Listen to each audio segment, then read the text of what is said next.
Arthritis ಬಗ್ಗೆ ಕಾರ್ಯಕ್ರಮನ ನೋಡ್ತಾ ಇರೋ ವೀಕ್ಷಕರಿಗೂ ಕೂಡ ತುಂಬಾ ಅನುಮಾನ. ಕೆಲವರು ಈ ಸಮಸ್ಯೆಯಿಂದ ಬಳಲ್ತಾ ಇರ್ತಾರೆ. ನಿಮ್ಗೆಲ್ಲ ಬೇಕಾದಷ್ಟು ಪ್ರಶ್ನೆಗಳು ಕೇಳಬೇಕು ಅಂತ ಇರುತ್ತೆ ಅಲ್ವಾ ಡಾಕ್ಟರ್ಗೆ. ಸೊ ನೀವು ಒಂದು ಕೆಲಸ ಮಾಡಿ, ಅಲ್ಲಿ ಸ್ಕ್ರೀನ್ ಕೆಳಗಡೆ ನಂಬರ್ ಕಾಣಿಸ್ತೀಯಲ್ಲ, ಆ ನಂಬರ್ಗೆ ಕೂಡಲೇ ಕರೆ ಮಾಡಿ. ನಾವು ನೇರವಾಗಿ ನಮ್ಮ ಹೋಮಿಯೋಪತಿ ವೈದ್ಯರಿಗೆ ನಿಮ್ಮನ್ನ ಕನೆಕ್ಟ್ ಮಾಡ್ತೀವಿ. ನಿಮ್ಮ ಸಮಸ್ಯೆಗೆ ನೀವು ಪರಿಹಾರವನ್ನ ಕಂಡುಕೊಳ್ಳಿ. ಓಕೆ, ಈಗ ನಾವು ಮಾತು ಮುಂದುವರಿಸ್ತಾ ನಂದು ಒಂದಷ್ಟು ಪ್ರಶ್ನೆಗಳಿದೆ. ಮೊದಲನೇದಾಗಿ, ಮನುಷ್ಯನಲ್ಲಿ ಎಷ್ಟು ಮೂಳೆಗಳಿವೆ ಮತ್ತು ಅದು ರಚನೆಗಳು ಹೆಂಗೆ ನಮ್ಮ ದೇಹಕ್ಕೆ ಮೂಳೆಗಳು ಅವಶ್ಯಕತೆ ಇದೆ, ಅದನ್ನ ಹೇಳ್ತೀರಾ? ಎಸ್, ಅಂದ್ರೆ ಈಗ ಫಸ್ಟ್ ನಾವು ಎಲ್ಲವೂ ಕೆಲಸಗಳು ಮಾಡ್ಬೇಕಾದ್ರೆ, ನೀವೇನೇ ಒಂದು ಪ್ರತಿಯೊಂದು ಕೂಡ ಕೆಲಸ ಮಾಡ್ಬೇಕಾದ್ರೆ ಕೈಗಳು, ಕಾಲ್ಗಳು, ಕತ್ತು, ಬೆನ್ನು, ಇದು ಎಲ್ಲ ಮೂವ್ಮೆಂಟ್ ಹೇಗಾಗುತ್ತೆ? ಯಾಕಂದ್ರೆ ಅಲ್ಲಿ ಕೂಡ ನಿಮ್ಗೆ ಶಾಕ್ ಅಬ್ಸರ್ವರ್ ಅಂತ ನಾವು ಹೇಳ್ತೇವೆ, ಅಂದ್ರೆ ಶಾಕ್ ಅಬ್ಸಾರ್ಬರ್. ಸೊ ಅದು ನಿಮ್ಗೆ ಏನ್ ಮಾಡುತ್ತೆ, ಮೂವ್ಮೆಂಟ್ ಆಗೋದಕ್ಕೆ ಫ್ಲೆಕ್ಸಿಬಿಲಿಟಿ ಎಲ್ಲವೂ ಕೊಡುತ್ತೆ. ಸೊ ಅದಕ್ಕಾಗಿ ಫಸ್ಟ್ ನೀವು ಅರ್ಥ ಮಾಡ್ಕೊಳ್ಬೇಕಾಗಿರೋದು ಮೂಳೆ. ಸೊ ಬೋನ್ಸ್ ನಾವೇನ್ ಹೇಳ್ತೇವೆ, ಹುಟ್ಟಿದಾಗ ಆಲ್ಮೋಸ್ಟ್ 270 ಬೋನ್ಸ್ ಇರುತ್ತೆ. ಸೊ 270 ಅಂತ ಹೇಳ್ತೇವೆ. ಬಟ್ ಅಡಲ್ಟ್ ಏಜ್ ನಾವು ಹೇಗೆ ಬೆಳೀತಾ ಹೋಗ್ತೇವೆ, ಫ್ಯೂಷನ್ಸ್ ಆಗುತ್ತೆ.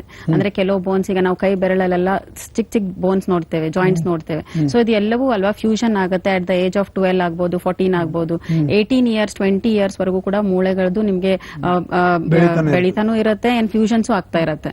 ಸೊ ಹಾಗಾಗಿ ಅಟ್ ದ ಅಡಲ್ಟ್ ಏಜ್ ಒಂದು 25+ ಅಂತ ಹೇಳಿದಾಗ ನಿಮ್ಗೆ 206 Yes. 270 ಇಂದ 260 ಬರುತ್ತೆ.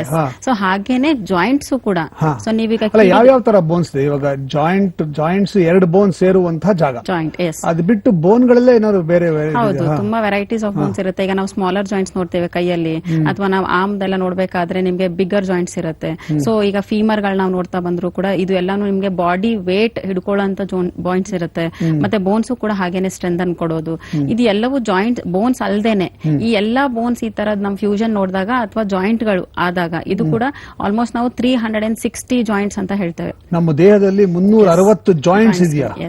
ಈಗ ನೀವು ಕಿವಿದೇನೆ ನೋಡ್ತಾ ಬಂದ್ರೆ ಅಲ್ಲೇ ನಿಮಗೆ ಆಲ್ಮೋಸ್ಟ್ 3 to 4 ಜಾಯಿಂಟ್ಸ್ ಇರುತ್ತೆ. ಕೈ ಬೆರಳಲ್ಲಿ ನೋಡಿದ್ರೆ ನಿಮಗೆ ಮ್ಯಾಕ್ಸಿಮಮ್ ನಾವು ಕೈಯಲ್ಲಿ ಅಲ್ಲಾಡ್ಸ್ಬೇಕಷ್ಟೇ, ತಾನಾಗ್ ತಾನೇ ಅಲ್ಲಾಡೋದು. ಅಲ್ಲಿ ಟಂಗ್ ಮಾತ್ರ ನಿಮಗೆ, ನಾಲಿಗೆ ಮಾತ್ರನೇ ಮೂಳೆ ಇಲ್ಲ ಅಂತ ಹೇಳ್ತೇವೆ. ಅದು ಒಂದೇನೆ ನಿಮ್ಗೆ ಇಲ್ದೇ ಇರೋದು. ಮಿಕ್ಕಿದೆಲ್ಲಾನು ಅಲ್ವಾ ನೀವು ನೋಡ್ತಾ ಬಂದ್ರೆ, ಅಂದ್ರೆ ಈ ಮೂವ್ಮೆಂಟ್ ಆಗೋದೇ ಅದರಿಂದ. ಅದಕ್ಕಾಗಿ ಅಲ್ವಾ ಸ್ಕೆಲಿಟಲ್ ಸಿಸ್ಟಮ್ ಅಂತ ನಾವು ಹೇಳ್ತೇವೆ. ನಾವೀಗ ಕೂತ್ಕೊಳ್ಬೇಕಾದ್ರೂ ಕೂಡ, ಏನೇ ಒಂದು ಕೆಲಸ ಮಾಡ್ಬೇಕಾದ್ರೂ ಕೂಡ ಮೂಳೆ ಮತ್ತು ಜಾಯಿಂಟ್ಸ್, ಸಂಧಿ, ಇದು ಎರಡೂ ಕೂಡ ತುಂಬಾನೇ ಇಂಪಾರ್ಟೆಂಟ್ ಆಗುತ್ತೆ. ಇಲ್ಲಾಂದ್ರೆ ಈಗ ನೀವು ಫ್ರಾಕ್ಚರ್ ಆದಾಗೂ ಕೂಡ ನೋಡಿ, ಇನ್ಸ್ಟೆಂಟ್ ಆಗಿ ನಿಮಗೆ ಕೈ ಊತ ಬರೋದು, ಎಲ್ ಫ್ರಾಕ್ಚರ್ ಆಗಿತ್ತೆ ಊತ ಬೇಗ ಬಂದ್ಬಿಡುತ್ತೆ. ಯಾಕಂದ್ರೆ ಆ ಮೂಳೆಗೆ ಸ್ಟ್ರಕ್ಚರೇ ಇಂಪಾರ್ಟೆಂಟ್. ಆ ಪ್ರಾಪರ್ ಸ್ಟ್ರಕ್ಚರ್ ಮೇಂಟೈನ್ ಆಗ್ತಾ ಇದೆ ಅಂತ ಅಂದಾಗೆ ನಾವು ಅದನ್ನ ಮೂಳೆ ಅಥವಾ ಜಾಯಿಂಟ್ಸ್, ಆಮೇಲೆ ನಮ್ಮ ಬಾಡಿ ಲೈಫ್ ಆಕ್ಟಿವಿಟೀಸ್ ಎಲ್ಲವೂ ಕೂಡ ಕರೆಕ್ಟ್ ಆಗ್ತಾ ಹೋಗುತ್ತೆ. ಸೊ ಈ ಜಾಯಿಂಟ್ಸ್ ಗಳಲ್ಲಿ ಏನಾದ್ರೂ ಇನ್ಫ್ಲಮೇಷನ್ಸ್ ಆದ್ರೆ ಅಥವಾ ಬೋನ್ ಗಳಲ್ಲಿ ಇನ್ಫ್ಲಮೇಷನ್ಸ್ ಆದ್ರೆ ಅವಾಗ ಕಾಯಿಲೆಗಳು ಸ್ಟಾರ್ಟ್ ಆಗೋದು. ಅದರಿಂದ ನಿಮಗೆ ಓಡಾಡುತ್ತೆ. ಅದಕ್ಕಾಗೇನೆ ಅಲ್ವಾ ಜಾಯಿಂಟ್ ಮತ್ತೆ ನಾವೀಗ ಆರ್ಥರೈಟಿಸೇ ಆಗ್ಲಿ ಅಥವಾ ಬೋನ್ ಪ್ರಾಬ್ಲಮ್ಸೇ ತಗೊಳ್ಳಿ, ಒಂದ್ಸತಿ ಇನ್ಫ್ಲಮೇಷನ್ ಆಗಿದೆ ಅಂದ್ರೆ ಮೂವ್ಮೆಂಟ್ ಅನ್ನೇ ರೆಸ್ಟ್ರಿಕ್ಟ್ ಮಾಡುತ್ತೆ. ಸೊ ಆಚೆ ಹೋಗೋದು ಸ್ಟಾಪ್ ಆಗ್ಬಿಡುತ್ತೆ, ಕೆಲಸ ಮಾಡೋದಕ್ಕೆ ಸ್ಟಾಪ್. ಈಗ ನೀವು ಫ್ರಾಕ್ಚರ್ ಆಗಿದೆ ಕೈಗೆ, POP ಏನಾದ್ರು ಹಾಕಿರ್ತಾರೆ, ಅದು ಮುಗಿದು ನಿಮ್ಗೆ ಆಲ್ಮೋಸ್ಟ್ ಒಂದು 2 months 3 months ವರೆಗೂ ನಿಮ್ಗೆ ಏನು ಕೆಲಸ ಮಾಡೋ ಹಾಗೆ ಇಲ್ಲ. ಯಾಕಂದ್ರೆ ಅಷ್ಟು ಇಂಪಾರ್ಟೆಂಟ್ ಆಗಿರುತ್ತೆ ನಮ್ಮ ಮೂಳೆಗಳು ಅಥವಾ ಜಾಯಿಂಟ್ಸ್ ಅಂತ ನಾವು ಹೇಳ್ಬೋದು. ಸೊ ಅದಕ್ಕಾಗೇನೆ ಈ 270 ಜಾಯಿಂಟ್ಸ್, 360 ಜಾಯಿಂಟ್ಸ್, ಇದನ್ನ ನಾವು ಸ್ಟ್ರೆಂಥನ್ ಇಟ್ಕೊಳ್ಬೇಕಾದ್ರೆ ನೀವು ಆಹಾರ ತಗೊಳ್ಳೋದು, ನೀವು ಎಕ್ಸರ್ಸೈಸ್ ಮಾಡೋದು, ವಾಕಿಂಗ್ ಮಾಡೋದು, ಇದು ಎಲ್ಲವೂ ಇಂಪಾರ್ಟೆಂಟ್ ಆಗುತ್ತೆ ಈ ಜಾಯಿಂಟ್ ಸ್ಟ್ರಕ್ಚರ್ ಮೇಂಟೈನ್ ಮಾಡೋದಕ್ಕೆ. ಸ್ಟ್ರಕ್ಚರ್ ಮೇಂಟೈನ್ ಆಗ್ತಿಲ್ಲ ಅಂದಾಗ ನೀವು ಕೆಲವೊಬ್ರು ನೋಡ್ತೀರಾ, ನಡಿಬೇಕಾದಾಗ ನಡೆಯೋ ಸ್ಟೈಲ್ ಬೇರೆ ಇರುತ್ತೆ, ಬ್ಯಾಕ್ ಬೆಂಡ್ ಆಗಿರುತ್ತೆ, ಸೊ ಸ್ಪೈನ್ ಬೆಂಡ್ ಆಗಿರುತ್ತೆ. ಇದೆಲ್ಲವೂ ಅಲ್ವಾ ಸ್ಟ್ರಕ್ಚರ್ ಡಿಫಾರ್ಮಿಟೀಸ್. ಕೆಲವೊಬ್ಬರಿಗೆ ಕಂಜನೈಟಲ್ ಇಂದಾನೆ ಬಂದಿರುತ್ತೆ, ಅಂದ್ರೆ ಹುಟ್ಟದಿಂದಾನೇ ನಾವು ಈಗ ಸ್ಪೈನಾ ಬೈಫಿಡಾ ಅಂತ ನಾವು ಹೇಳ್ತೇವೆ. ಅಂದ್ರೆ ಇದು ಕೂಡ ಒಂದು ಡಿಸೀಸ್ ಅಂತಾನೆ ಹೇಳ್ಬೋದು, ಪ್ಯಾಥಾಲಜಿಕಲ್ ಪ್ರಾಬ್ಲಮೇ ಇದೆ. ಇದರಲ್ಲಿ ಬೆನ್ನು ಹುರಿ ಇವರಿಗೆ ಫ್ಯೂಷನ್ ಆಗಿರೋದಿಲ್ಲ, ಇಂಪ್ರಾಪರ್ ಕಾರ್ಟಿಲೇಜ್ ಫ್ಯೂಷನ್ ಆಗಿರುತ್ತೆ. ಸೊ ಇದಕ್ಕೆ ನಾವು ಸ್ಪೈನಾ ಬೈಫಿಡಾ ಅಂತ ಹೇಳ್ತೇವೆ. ಸುಮಾರು ಜನ ಮಕ್ಕಳಲ್ಲಿ ಈ ಕ್ಲೆಪೆಲ್ ಫೆಲ್ ಸಿಂಡ್ರೋಮ್ ಅಂತ ನಾವು ಹೇಳ್ತೇವೆ. ಈ ಎಲ್ಲ ಸಿಂಡ್ರೋಮ್ಸ್ ಬಂದ್ರೆ ಅಲ್ವಾ ಆಲ್ಮೋಸ್ಟ್ ಆ ಮಕ್ಕಳು ಒಂದು 12 ಏಜ್ 14 ಏಜ್ ಬಂದಾಗ ಬರೆಯೋದು ಅಥವಾ ಊಟ ಮಾಡೋದು ಎಲ್ಲವೂ ಕಷ್ಟ ಆಗುತ್ತೆ. ಸೊ ಇದು ಕಂಜನೈಟಲ್ ಅಂತ ಹೇಳ್ತೇವೆ. ಇದು ಕೂಡ ಹೋಮಿಯೋಪತಿಕ್ ಮೆಡಿಸಿನ್ಸ್ ಇಂದ ನಿಮ್ಗೆ ಇಂಪ್ರೂವ್ಮೆಂಟ್ ಬರುತ್ತೆ. ಯಾಕಂದ್ರೆ ಫ್ಯೂಷನ್ಸ್ ಮತ್ತೆ ಕೂಡ ಡೆವಲಪ್ಮೆಂಟ್ ಎರರ್ ಅಂತ ಹೇಳ್ತೇವೆ ಇದಕ್ಕೆ ನಾವು. ಸೊ ಎಲ್ಲಿ ಡೆವಲಪ್ಮೆಂಟ್ ಎರರ್ ಆಗಿದೆ ಅಂದ್ರೆ ಮಗು ಬೆಳಿಬೇಕಾದಾಗ ಏನ್ ಸಮಸ್ಯೆಗಳಾಗಿದೆ ಅದನ್ನ ನಾವು ಹಿಸ್ಟ್ರಿ ತಗೊಂಡು ಮೆಡಿಸಿನ್ಸ್ ಕೊಟ್ರೆ ಈ ಕಂಜನೈಟಲ್ ಕಂಪ್ಲೇಂಟ್ಸ್ ಕೂಡ ನಿಮ್ಗೆ ಇಂಪ್ರೂವ್ಮೆಂಟ್ ಬರುತ್ತೆ ವಿತ್ ಹೋಮಿಯೋಪತಿ. ವೆರಿ ಗುಡ್, ಬಹಳ ಒಳ್ಳೆ ಮಾಹಿತಿ ಕೊಟ್ರಿ ಡಾಕ್ಟರ್. ಆದ್ರೆ ಮುಂದುವರ್ಸಕ್ಕಿಂತ ಮುಂಚೆ ಒಂದು ಫೋನ್ ಕರೆ ಬಂದಿದೆ. ಯಾರೋ ಪೇಷಂಟ್ ಫೋನ್ ಮಾಡಿದ್ದಾರೆ, ಅವ್ರ ಸಮಸ್ಯೆ ಏನು ಅಂತ ತಿಳ್ಕೊಂಡ್ಬಿಡೋಣ. ಹಲೋ. ಹಲೋ, ನಮಸ್ಕಾರ, ನಾನು ಸಿ ಕೈ ಚಂದ್ರು ಮಾತಾಡ್ತಿರೋದು. ಸರ್ ನಮಸ್ತೆ ಸರ್. ತಮ್ಮ ಹೆಸರು? ಸರ್ ನನ್ನ ಹೆಸರು ಜೀವನ್ ಅಂತ. ಜೀವನ್. ಹಾ ಸರ್. ಯಾವ ಊರಿಂದ ಮಾತಾಡ್ತಾ ಇದ್ದೀರಾ? ಸರ್ ನಂದು ಗದಗ್ ಸರ್. ಏನ್ ಇಷ್ಟೊಂದು ಯೋಚನೆ ಮಾಡ್ತಿರೋರಿ ಗದಗ್ ಅನ್ನೋದಕ್ಕೆ? ಗದಗ್ಗಿಂದ ಜೀವನ್ ಅವರು ಕರೆ ಮಾಡಿದ್ದಾರೆ. ಓಕೆ ಜೀವನ್ ಅವರೇ, ನಿಮ್ಮ ಸಮಸ್ಯೆ ಏನು? ಸರ್ ನಂಗೆ ಬ್ಯಾಕ್ ಪೇನ್ ಇದೆ ಸರ್. Back pain.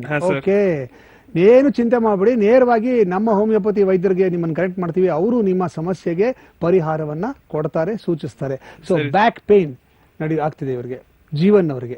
ಸೊ ಏನ್ ಹೇಳ್ತೀರಾ ನೀವು? ಹಲೋ, ಹೇಳಿ ಮೇಡಮ್. ನಮಸ್ತೆ. ನಮಸ್ಕಾರ, ಜೀವನ್ ಅವರೇ ಹೇಳಿ. ಮೇಡಮ್ ನಾನು ಗದಗಿಂದ ಮಾತಾಡ್ತಾ ಇದ್ರಿ. ಓಕೆ, ಹೇಳಿ. ನನಗೆ ಬ್ಯಾಕ್ ಪೇನ್ ಇದೆ ಮೇಡಮ್. ಓಕೆ. MR ಇದೆ ಮೇಡಮ್. ಓಕೆ. ಸೊ ಬೈಕ್ ಮೇಲೆ ಜಾಸ್ತಿ ತಿರುಗ್ತಾ ಇದ್ದೀನಿ, ಬ್ಯಾಕ್ ಪೇನ್ ತುಂಬಾ ಕಾಣಿಸ್ತಾ ಇದೆ ಮೇಡಮ್.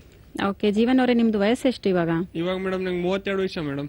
37. ಓಕೆ, ಇದಕ್ಕೇನಾದ್ರೂ ಮೆಡಿಸಿನ್ಸ್ ಮಾಡ್ತಿದ್ದೀರಾ? ಅಲೋಪತಿಯಲ್ಲಿ ಡಾಕ್ಟರ್ ಊರಲ್ಲಿ ತೋರಿಸಿದ್ದೇನೆ ಮೇಡಮ್. ಅವರು ಇಂಜೆಕ್ಷನ್ ಕೊಟ್ಟಿರ್ತಾರೆ, ಪೇನ್ ಕಿಲ್ಲರ್ ಕೊಟ್ಟಾಗ ಮಾತ್ರ ಸ್ವಲ್ಪ ಕಡಿಮೆ ಆಗುತ್ತೆ, ಮತ್ತೆ ರಾತ್ರಿ ಮಲ್ಕೊಳಕ್ಕಾಗಲ್ಲ. ಹೌದು, ತುಂಬಾ ಪೇನ್ ಆಗುತ್ತೆ ಮೇಡಮ್. ಅದಕ್ಕೋಸ್ಕರ ಇದು ಪ್ರೋಗ್ರಾಮ್ ಬರ್ತಾ ಇತ್ತಲ್ಲ, ಹೌದು. ಸೊ ಇದನ್ನ ತುಂಬಾ ದಿನದಿಂದ ನೋಡ್ತಾ ಇದ್ದೆ. ಓಕೆ, ಅದಕ್ಕೋಸ್ಕರ ಅದು ಇದರಿಂದ ಸೊಲ್ಯೂಷನ್ ಸಿಗೋದಂತ ನಾನು ಕಾಲ್ ಮಾಡಿದೆ ಮೇಡಮ್. ಶ್ಯೂರ್ ಜೀವನ್ ಅವರೇ, ಫಸ್ಟ್ ಆಫ್ ಆಲ್ ಅಲ್ವಾ, ಈಗ ನೋಡಿ ನೀವ್ ಹೇಳೋದು ಬ್ಯಾಕ್ ಪೇನ್ ಏನಿದೆ ನೋಡಿ, ಅಂದ್ರೆ ಲೋವರ್ ಬ್ಯಾಕ್ ಪೇನ್ ಅಂತ ಸಹಜವಾಗಿ ಎಲ್ಲರೂ ಕರೀತಾರೆ. ಅಂದ್ರೆ ಬೆನ್ನು ನೋವಾಗ್ತಿದೆ ಅಥವಾ ಕೆಳಗಡೆ ಬೆನ್ನು ನೋವಾಗ್ತಿದೆ ಅಂತ ವೆರಿ ನಾರ್ಮಲ್ ಆಗಿ ಹೇಳ್ತಾರೆ. ಬಟ್ ನೋವಲ್ವಾ, ಈಗ ನೀವು ಡ್ರೈವಿಂಗ್ ಮಾಡ್ತಿದ್ದೀರಾ ಅಂತಾನು ಹೇಳ್ತಿದ್ದೀರಾ. ಸೊ ಕಾಸ್ ಅದೇ ಇದೆ. ಅಂದ್ರೆ ನೀವು ತುಂಬಾ ನಡೆಸೋದ್ರಿಂದ, ಬೈಕ್ ಆಗಲಿ ಅಥವಾ 4 ವೀಲರ್ಸ್ ಆಗಲಿ, ಮೋರ್ ದೆನ್ 6 hours 8 hours ನೀವು ಕಂಟಿನ್ಯೂಸ್ ಆಗಿ ಏನಾದರೂ ಮಾಡ್ತಾ ಇದ್ರೆ ಈ ತರ ಬೆನ್ನು ಬರುವಂತ ಸಾಧ್ಯತೆಗಳಿವೆ. ಬಟ್ ಈಗ ನಿಮ್ ಹಾಗೆ ಹಲವಾರು ಜನ ಕೂಡ ಹಾಗೆ ಹೋಗ್ತಾರೆ. ನಿಮ್ ಹಾಗೇನೆ MR ಇರೋರು ನಿಮ್ ತರಾನೇ ವರ್ಕ್ ಮಾಡ್ತಾರೆ, ಬಟ್ ಎಲ್ರಿಗೂ ಕೂಡ ಬ್ಯಾಕ್ ಪೇನ್ ಬಂದಿರೋದಿಲ್ಲ. ಸೊ ನಿಮ್ಮಲ್ಲಿ ಏನ್ ಕಾರಣಕ್ಕೆ ಬರ್ತಿದೆ ಅದು ತುಂಬಾ ಮುಖ್ಯವಾಗಿರುತ್ತೆ. ಸೊ ಬ್ಯಾಕ್ ಪೇನ್ ಅಂತ ಹೇಳ್ತಿದ್ದೀರಾ, ನೋವು ಅಂತ ಹೇಳ್ತಿದ್ದೀರಾ, ನೋವಿಂದ ರಾತ್ರಿ ಹೊತ್ತು ನಿದ್ದೆ ಬರೋದಿಲ್ಲ, ಇದೆಲ್ಲವೂ ನಾವು ನಾರ್ಮಲ್ ಲಕ್ಷಣಗಳು ಅಂತ ಹೇಳ್ತೇವೆ. ಅಂದ್ರೆ ಬ್ಯಾಕ್ ಪೇನ್ ಇರೋರಿಗೆ ಇದು ಕಾಮನ್ ಲಕ್ಷಣಗಳು ನಾವು ನೋಡೋದು. ಬಟ್ ಈ ಬ್ಯಾಕ್ ಪೇನ್ ಬರೋದು ನಿಮ್ಮ ಡಿಸ್ಕ್ ಅಲ್ಲಿ ಪ್ರಾಬ್ಲಮ್ ಇರೋದ್ರಿಂದ. ನಾವು ಬೆನ್ನು ಹುರಿ ಅಂತ ಏನ್ ಹೇಳ್ತೇವೆ, ಇದರಲ್ಲಿ ಸ್ಪೈನ್ ವರ್ಟಿಬ್ರಲ್ ಏನಿರುತ್ತೆ, ಈ ಮಧ್ಯದಲ್ಲಿ 2 ವರ್ಟಿಬ್ರ ನಡುವೆ ನಿಮಗೆ ಡಿಸ್ಕ್ ಅಂತ ಇರುತ್ತೆ. ಈ ಡಿಸ್ಕ್ ಅಲ್ವಾ ನಿಮಗೆ ಕುಶನ್ ತರ ಕೆಲಸ ಮಾಡುತ್ತೆ. ಅಂದ್ರೆ ನೀವು ಬೈಕ್ ನಡೆಸಬೇಕಾದಾಗ ಅಥವಾ ಕಾರಲ್ಲೂ ಕೂಡ ಕುತ್ಕೊಂಡು ಲಾಂಗ್ ಅವರ್ಸ್ ಏನಾದ್ರು ಜರ್ನಿ ಮಾಡಬೇಕಾದಾಗ ಈ ಕುಶನ್ ತರದ್ದೇನ್ ಡಿಸ್ಕ್ ಇದೆ, ಇದು ನಿಮಗೆ ಸಪೋರ್ಟಿವ್ ಆಗಿರುತ್ತೆ. ಸೊ ನೀವು ಲಾಂಗ್ ಸ್ಟ್ಯಾಂಡಿಂಗ್ ಇಂದ ತುಂಬಾ ವರ್ಷದಿಂದ ಈ ತರದ್ ಕೆಲಸ ಮಾಡ್ತಿದ್ದೀರಾ ಅಂದ್ರೆ ಈ ಡಿಸ್ಕ್ ಅಲ್ಲಿ ಪ್ರೊಲ್ಯಾಪ್ ಸ್ಟಾರ್ಟ್ ಆಗುತ್ತೆ, ಅಥವಾ ಹರ್ನಿಯೇಷನ್ ಅಂತ ಹೇಳ್ತೇವೆ, ಅಥವಾ ಡಿಸ್ಕ್ ಬಲ್ಜ್ ಅಂತ ಕಾಮನ್ ಆಗಿ ಕರೀತಾರೆ. ಸೊ ಇದನ್ನ ನಾವೀಗ ಕೆಲವೊಬ್ಬರಿಗೆ ಸ್ಲಿಪ್ ಡಿಸ್ಕ್ ಅಂತಾನು ಹೇಳ್ತಾರೆ. ಸೊ ಅದಕ್ಕೆ ಯಾವ ತರದ್ ನಿಮ್ಗೆ ಡಿಸ್ಕ್ ಹೇಗಿದೆ ಅಂತ ನೋಡೋದಕ್ಕೆ ಎಕ್ಸ್ರೇ ಮತ್ತು MRI ಇರುತ್ತೆ. ಸೊ ನೀವು ಮಾಡಿಸಿಲ್ಲ ಅಂದ್ರೆ ಒಂದ್ಸತಿ ಮಾಡಿಸಿ ಅದನ್ನ, ಇಲ್ಲ ಒಂದ್ಸತಿ ಬಂದು ಭೇಟಿ ಮಾಡಿ. ಹೋಮಿಯೋಪತಿಕ್ ಮೆಡಿಸಿನ್ಸ್ ಅಲ್ಲಿ ಈ ಡಿಸ್ಕ್ ಬಲ್ಜಿಂಗ್ ಕಡಿಮೆ ಆಗ್ತಾ ಬಂದ್ರೆ ನರಗಳ ಕಾಂಪ್ರೆಷನ್ಸು ಕಡಿಮೆ ಆಗುತ್ತೆ, ನೋವು ಕಡಿಮೆ ಆಗುತ್ತೆ. ಅಂಡ್ ನಿಮ್ಗೆ ಆಕ್ಯುಪೇಷನ್ ಬಿಡಬೇಕು ಅಂತ ಹೇಳೋದಿಲ್ಲ, ಬಟ್ ಅದೇ ಆಕ್ಯುಪೇಷನ್ ಅಲ್ಲಿ ಇದ್ದು ಕೂಡ ನಿಮ್ಮ ಬೆನ್ನು ಮೂಳೆ ಹೇಗೆ ಸ್ಟ್ರೆಂತ್ ಇಟ್ಕೊಳ್ಬೇಕು ಅದು ತುಂಬಾ ಇಂಪಾರ್ಟೆಂಟ್. ಸೊ ಹಾಗಾಗಿ ಒಂದ್ಸತಿ ಬನ್ನಿ, ಕೆಲವೊಂದು ಟೆಸ್ಟ್ ಹೇಳ್ತೇನೆ, ಅದ್ರ ನಂತರ ಮೆಡಿಸಿನ್ ಸ್ಟಾರ್ಟ್ ಮಾಡಿ. ಬೆನ್ನು ನೋವು ಖಂಡಿತವಾಗೂ ಕಡಿಮೆ ಆಗುತ್ತೆ ನಿಮಗೆ. ಓಕೆ ಮೇಡಮ್, ಖಂಡಿತವಾಗಿ ಬಂದು ಮೀಟ್ ಆಗ್ತೇನೆ madam. Okay Jeevan, thank you. ಗೊತ್ತಾಯ್ತಲ್ಲ ಜೀವನ್ ಅವರೇ ಏನ್ ಮಾಡ್ಬೇಕು ಅಂತ? ಹಾ ಸರ್, ಗೊತ್ತಾಯ್ತು ಸರ್. ಅವ್ರು ಹೇಳಿದ ಅಡ್ವೈಸ್ ನ ಫಾಲೋ ಮಾಡಿ. Okay sir. ನಿಮ್ಮ ಸಮಸ್ಯೆ ಖಂಡಿತವಾಗ್ಲೂ ಪರಿಹಾರ ಆಗುತ್ತೆ, ಆರೋಗ್ಯವಂತರಾಗಿರ್ತೀರಾ. ಓಕೆ, ಓಕೆ ಸರಿ sir, thank you Jeevan phone ಮಾಡಿದ್ದಕ್ಕೆ. ಈಗ ಮೂಳೆಗಳಿಗೆ ಹಲವಾರು ರೀತಿಯ ಸಮಸ್ಯೆಗಳು ಬರುತ್ತೆ, ಪ್ರಾಬ್ಲಮ್ಗಳು ಬರುತ್ತೆ. ಒಂದು ಮೂಳೆ ಮುರಿದೋಗೋದು ಬಿಟ್ಟು ಕೂಡ ಆ ಮೂಳೆ ಸವಿಯೋದು ಆಗ್ಬೋದು, ಅಥವಾ ಮೂಳೆ ಅದರ ಡೆನ್ಸಿಟಿ ಕಳ್ಕೊಳ್ಳೋದು. ಹೀಗೆ ಮೂಳೆಗೆ ಸಂಬಂಧಪಟ್ಟ ಹಾಗೆ ಮೇನ್ ಪ್ರಾಬ್ಲಮ್ಗಳು ಏನೇನಾಗ್ಬೋದು? ಆರ್ಥರೈಟಿಸ್ ಒಂದು, ಅದು ಬಿಟ್ಟು ಬೇರೆ ಬೇರೆ. ಈಗ ಮೂಳೆಗೆ ಅಂದಾಗ ಅಲ್ವಾ, ನಾವು ಫಸ್ಟ್ ಆಫ್ ಆಲ್ ಈಗ ನಾವು ಬೋನ್ ಮಾತಾಡ್ಬೇಕಾದಾಗ ಇದಕ್ಕೆ ಬಿಸೈಡ್ ಸ್ಟ್ರಕ್ಚರ್ಸ್ ಅಥವಾ ನಿಯರ್ ಬೈ ಸ್ಟ್ರಕ್ಚರ್ಸ್ ಅಂತ ನಾವು ಹೇಳ್ತೇವೆ. ಒಂದು ಮಸಲ್ ಅಟ್ಯಾಚ್ಡ್ ಇರುತ್ತೆ, ಟೆಂಡಾನ್ಸ್ ಅಟ್ಯಾಚ್ ಇರುತ್ತೆ. ಟೆಂಡಾನ್ಸ್ ಅಂದ್ರೆ ಮಸಲ್ ಎಂಡಿಗೆ ಇರುತ್ತೆ, ಈ ಮಾಂಸದ್ದು ಕೊನೆ ಭಾಗ ಏನಿರುತ್ತೆ ಬೋನಿಗೆ ಅಟ್ಯಾಚ್ ಆಗಿರೋದು, ಇದನ್ನ ನಾವು ಟೆಂಡಾನ್ ಅಂತ ಹೇಳ್ತೇವೆ. ನೀವು ಕೇಳಿರ್ತೀರಾ ಕೆಲವೊಬ್ಬರಿಗೆ ಟೆಂಡಾನ್ ಪ್ರಾಬ್ಲಮ್ ಆಗಿದೆ ಅಂತ ಕೇಳಿದ್ರೆ, ಕಾಲಲ್ಲಿ ಟೆಂಡಾನ್ ಪ್ರಾಬ್ಲಮ್ ಆಗಿದೆ ಅದಕ್ಕಾಗಿ ಕಾಲು ಊರಕ್ ಬರೋದಿಲ್ಲ ಅಂತ ಹೇಳ್ತಾರೆ. ಅಥವಾ ಕೈ ಎಲ್ಬೋ ಜಾಯಿಂಟ್ ಅಲ್ಲೂ ಕೂಡ ಟೆಂಡಾನ್ ಪ್ರಾಬ್ಲಮ್ ಆಗಿದೆ ಅಂತ ಹೇಳ್ತಾರೆ, ಟೆಂಡೆನೈಟಿಸ್ ಅಂತ ನಾವು ಹೇಳ್ತೇವೆ. ಈ ಟೆಂಡಾನಿಗೆ ಇನ್ಫ್ಲಮೇಷನ್ ಆದ್ರೆ, ಈ ಟೆಂಡಾನ್ಸ್ಗೆ ಇನ್ಫೆಕ್ಷನ್ಸ್ ಆದ್ರೆ, ಹಾಗೇನೆ ನಿಮ್ಗೆ ಲಿಗಮೆಂಟ್ಸ್ ಇರುತ್ತೆ. ಇದು ಕೂಡ ನೀವು ಕೇಳಿರ್ತೀರಾ ಹಲವಾರು ಅಥ್ಲೆಟಿಕ್ಸ್ ಇದೇ ವರ್ಡ್ ಅನ್ನೇ ಸುಮಾರು ಜನ ಯೂಸ್ ಮಾಡ್ತಾರೆ, ಲಿಗಮೆಂಟ್ ಟೇರ್ ಆಗಿದೆ ಅದಕ್ಕೆ ನೋವಾಗಿದೆ. ಸೊ ಇದು ಕೂಡ ಟ್ರಾಮ್ಯಾಟಿಕ್, ಅಂದ್ರೆ ಬಿದ್ದಿರೋದ್ರಿಂದ ಇಂಜುರಿ ಆಗಿರೋದ್ರಿಂದ ಸುಮಾರು ಜನಕ್ಕೆ ಇದು ಕಾಣಿಸ್ಕೊಳ್ಳುತ್ತೆ ಲಿಗಮೆಂಟ್ ಟೇರ್. ಹಾಗೇನೆ ಕಾರ್ಟಿಲೇಜ್ ಅಂತ ಇರುತ್ತೆ. ಕಾರ್ಟಿಲೇಜ್ ಅಂತ ತುಂಬಾ ಕಡಿಮೆ ಕೇಳಿರೋದು ನೀವು, ಬಟ್ ಆಸ್ಟಿಯೋಆರ್ಥರೈಟಿಸ್ ನಾವು ಮಾತಾಡ್ಬೇಕಾದ್ರೆ ಕಾರ್ಟಿಲೇಜೇ ಪ್ರಾಬ್ಲಮ್ ಆಗಿರೋದು. ಆಸ್ಟಿಯೋಆರ್ಥರೈಟಿಸ್ ಅಂದ್ರೆ ಈ ಏಜ್ ರಿಲೇಟೆಡ್ ಇರೋರಿಗೆ, ಅಂದ್ರೆ ಒಂದು 55-60 ನಂತರ ಏನ್ ಜಾಯಿಂಟ್ ಪೇನ್ ಅಂತ ಹೇಳ್ತಾರೆ, ಮಂಡಿ ನೋವಾಗಿದೆ ಅಂತ ಅಂತ ಹೇಳ್ತಾರೆ, ಮಂಡಿ ಊತ ಬಂದಿದೆ ಅಂತ ಹೇಳ್ತಾರೆ. ಇದೆಲ್ಲವೂ ಕಾರ್ಟಿಲೇಜ್ ಪ್ರಾಬ್ಲಮ್ ಆಗ್ತಿರತ್ತೆ. ಕಾರ್ಟಿಲೇಜ್ ಅನ್ನೋದು ಮೂಳೆ ಮೇಲೆ ಒಂದು ಪದುರು ಅಷ್ಟೇ. ಅದರಿಂದ ಅಲ್ವಾ ನಿಮಗೆ ಒಂದು ಮೂಳೆಗೆ ಇನ್ನೊಂದು ಮೂಳೆಗೆ ಟಚ್ ಆಗೋದಿಲ್ಲ. ಇದು ನಿಮ್ಗೆ ಉಳಿಸ್ಕೊಳ್ಳುತ್ತೆ. ಅಂದ್ರೆ ಏನಾದ್ರೂ ಅಲ್ಲಿ ಫ್ರಿಕ್ಷನ್ ಆಗದಿರಂಗ್ ನೋಡ್ಕೊಳ್ಳುತ್ತೆ. Yes, very true. ಫ್ರಿಕ್ಷನ್ ಆಗೋದು ಅಂದ್ರೆ ಉಜ್ಜೋದು, ಅದು ಉಜ್ಜಿದಾಗ ಹೀಟ್ ಜನರೇಟ್ ಆಗುತ್ತೆ, ಕ್ರ್ಯಾಕ್ ಆಗುತ್ತೆ, ನೋವು ಆಗುತ್ತೆ. ಅದರಿಂದ ಅಲ್ಲಿ ಇನ್ಫ್ಲಮೇಷನ್ಸ್ ಆಗಿತ್ತು ಅಂದ್ರೆ ನಿಮ್ಗೆ ಇನ್ನು ಇನ್ಫೆಕ್ಷನ್ ಜಾಸ್ತಿ ಆಗ್ಬಿಟ್ಟು ಊತ ಬರೋದು. ಸೊ ಈ ಕಾರ್ಟಿಲೇಜ್ ಉಳಿಸ್ಕೊಳ್ಬೇಕು. ಅದ್ರ ಜೊತೆಗೆ ನಾವು ಲಿಗಮೆಂಟ್ಸ್, ಟೆಂಡಾನ್ಸ್ ಮತ್ತೆ ಈ ಮಸಲ್ ಆಕ್ಷನ್ಸ್ ಎಲ್ಲವೂ ಸರಿಯಾಗಿದ್ರೆ, ಅಥವಾ ನಾವೀಗ ಮಿನಿಸ್ಕಾಯ್ ಅಂತ ಹೇಳ್ತೇವೆ, ಈ ದೊಡ್ಡ ಮೂಳೆಗಳೇನಿವೆ, ಸೊ ಕಾಲದ್ದಾಗ್ಲಿ ಅಥವಾ ಸೊಂಟದಲ್ಲಿ ಹಿಪ್ ಬೋನ್ ಅಂತ ನಾವ್ ಹೇಳ್ತೇವೆ, ಇದೆಲ್ಲವೂ ದೊಡ್ಡ ಜಾಯಿಂಟ್ಸ್ ಆಗ್ಲಿ ದೊಡ್ಡ ಬೋನ್ಸ್ ಅಲ್ಲಿ ಏನಿದೆ, ಈ ಕಾರ್ಟಿಲೇಜಸ್ ಕೂಡ ಅದ್ರ ಜೊತೆಗೆ ನಮ್ಗೆ ಮಿನಿಸ್ಕಾಯ್ ಅಂತ ನಾವ್ ಹೇಳ್ತೇವೆ. ಮಿನಿಸ್ಕಾಯ್ ಅನ್ನೋದು ಕೂಡ ಹಾಗೇನೆ. ಕಾರ್ಟಿಲೇಜ್ ಅಂದ್ರೆ ನಾವು ಮೂಳೆ ಮೇಲೆ ಹೇಗ್ ನೋಡ್ತೇವೆ, ಮಿನಿಸ್ಕಾಯ್ ಕೂಡ ಒಂದು ಮೂಳೆಗೆ ಇನ್ನೊಂದು ಮೂಳೆಗೆ ಜಾಯಿಂಟ್ ತೋರಿಸೋದು. ಸೊ ಒಂದು ಮೂಳೆಗೆ ಇನ್ನೊಂದು ಮೂಳೆಗೆ ಕರೆಕ್ಟ್ ಆಗಿರ್ಬೇಕಾದ್ರೆ ಇದು ಒಂದು ಕಪ್ ಲೈಕ್ ಇರುತ್ತೆ. ಸೊ ಅದು ಮಿನಿಸ್ಕೈ ಟೇರ್ ಅಂತಾನು ಹೇಳ್ತೇವೆ. ಅದಕ್ಕಾಗಿ ಸುಮಾರು ಜನ ಪೇಷಂಟ್ಸ್ ಅಲ್ಲಿ ಅಲ್ವಾ MRI ಮಾಡಿದಾಗೇನೆ ಗೊತ್ತಾಗುತ್ತೆ ನಿಮ್ಗೆ ಕಾರ್ಟಿಲೇಜ್ ಟೇರ್ ಆಗಿದ್ಯಾ ಅಥವಾ ಮಿನಿಸ್ಕೈಲ್ ಪ್ರಾಬ್ಲಮ್ ಆಗಿದ್ಯಾ ಅಂತ. MRI ರಿಪೋರ್ಟ್ಸ್ ಅಲ್ಲಿ ಇನ್ನೂ ಕ್ಲಿಯರ್ ಆಗುತ್ತೆ. ಯಾಕಂದ್ರೆ ಅದಕ್ಕೆ ಆದಂತ ಮೆಡಿಸಿನ್ಸ್ ಬೇರೆ ಬರುತ್ತೆ, ಅದಕ್ಕೆ ಆದಂತ ಎಕ್ಸರ್ಸೈಸಸ್ ಬೇರೆ ಬರುತ್ತೆ. ಈಗ ಕಾರ್ಟಿಲೇಜ್ ಟೇರ್ ಆಗೋರಿಗೆ ನೀವು ಸಡನ್ ಆಗಿ ವಾಕಿಂಗ್ ಮಾಡಿ ಅಂದ್ರೆ ಇನ್ನೂ ಟೇರ್ ಜಾಸ್ತಿ ಆಗ್ಬಿಡುತ್ತೆ. ಮಿನಿಸ್ಕೈ ಟೇರ್ ಇರೋರಿಗೆ ವಾಕಿಂಗ್ ಪ್ರಿಫರಬಲ್ ಇರುತ್ತೆ. ಸೊ ಹೀಗೆ ಎಕ್ಸರ್ಸೈಸಸ್ ಕೂಡ ಈ ಬೋನಿಗೆ ಯಾವ ಪಾರ್ಟಿಗೆ ಎಫೆಕ್ಟ್ ಆಗಿದೆ ಅಂತ ನೋಡ್ಬಿಟ್ಟು ಎಕ್ಸರ್ಸೈಸ್ ಮಾಡೋದು ಒಳ್ಳೇದು. ಈಗ ನೋವಿದೆ, ನಾನು ವಾಕ್ ಮಾಡಿದ್ರೆ ಸರಿ ಹೋಗುತ್ತೆ, ಸುಮಾರು ಜನಕ್ಕೆ ಹಾಗಿರುತ್ತೆ ತಲೆಯಲ್ಲಿ. ನೋವಿದೆ ಅಂತ ಒಂದು ವಾಕ್ ಮಾಡದೇ ಇರೋರು ಇದ್ದಾರೆ, ಇನ್ನೊಬ್ರು ನೋವಿದ್ರು ಕೂಡ ವಾಕಿಂಗ್ ಮಾಡೋದ್ರಿಂದ ನಮ್ಗೆ ಬಾಡಿ ವೇಟ್ ಕಡಿಮೆ ಆಗುತ್ತೆ, ಸೊ ನೋವು ಕಡಿಮೆ ಆಗುತ್ತೆ ಅಂತ ಅನ್ನೋ ಭಾವನೆಯಲ್ಲೂ ಕೂಡ ಇದ್ದಾರೆ. ಸೊ ವಾಕ್ ಮಾಡ್ಬೇಕಾದ್ರೂ ಕೂಡ ಕೆಲವು ರೆಸ್ಟ್ರಿಕ್ಷನ್ಸ್ ಇರುತ್ತೆ. ಮಿನಿಸ್ಕೈ ಟೇರ್ ಆಗೋರಿಗೆ ನೀವು ವಾಕ್ ಸಡನ್ ಆಗಿ ಒಂದು 2 ಕಿಲೋಮೀಟರ್ಸ್ 1.5 ಕಿಲೋಮೀಟರ್ಸ್ ಎಲ್ಲ ವಾಕ್ ಮಾಡಿದ್ರೆ ಟೇರ್ ಇನ್ನೂ ಜಾಸ್ತಿ ಆಗ್ತಾ ಹೋಗುತ್ತೆ. ಅದಕ್ಕಾಗಿ ನೀ ಕ್ಯಾಪ್ಸ್ ಎಲ್ಲ ಹಾಕ್ತಾರೆ, ಅಂದ್ರೆ ಡಿಫಾರ್ಮಿಟೀಸ್ ಆಗಬಾರ್ದು ಅಂತ.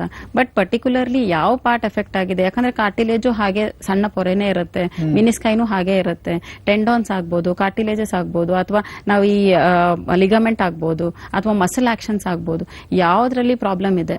ಅಂಡ್ ನೀವ್ ಹೇಳ್ದಾಗೆ ಈ ಆರ್ಥರೈಟಿಸ್ ಒಂದು ಸಮಸ್ಯೆ ಬಿಟ್ರೆ ನಾವು ಇನ್ನೊಂದೇನಂತಂದ್ರೆ ಈ ಕಾಸಸ್ ಅಲ್ಲಿ ನಾವು ನೋಡ್ತಾ ಬಂದ್ರೆ ಅಥವಾ ಮೂಳೆಗೆ ಯಾವ ಕಾರಣಕ್ಕೆ ಬೋನ್ ಪ್ರಾಬ್ಲಮ್ ಬರುತ್ತೆ ಅನ್ನೋದು ಮೇಜರ್ ಥಿಂಗ್ ನಾವು ಹೇಳೋದೇನೆ ಇನ್ಫೆಕ್ಷನ್ಸ್.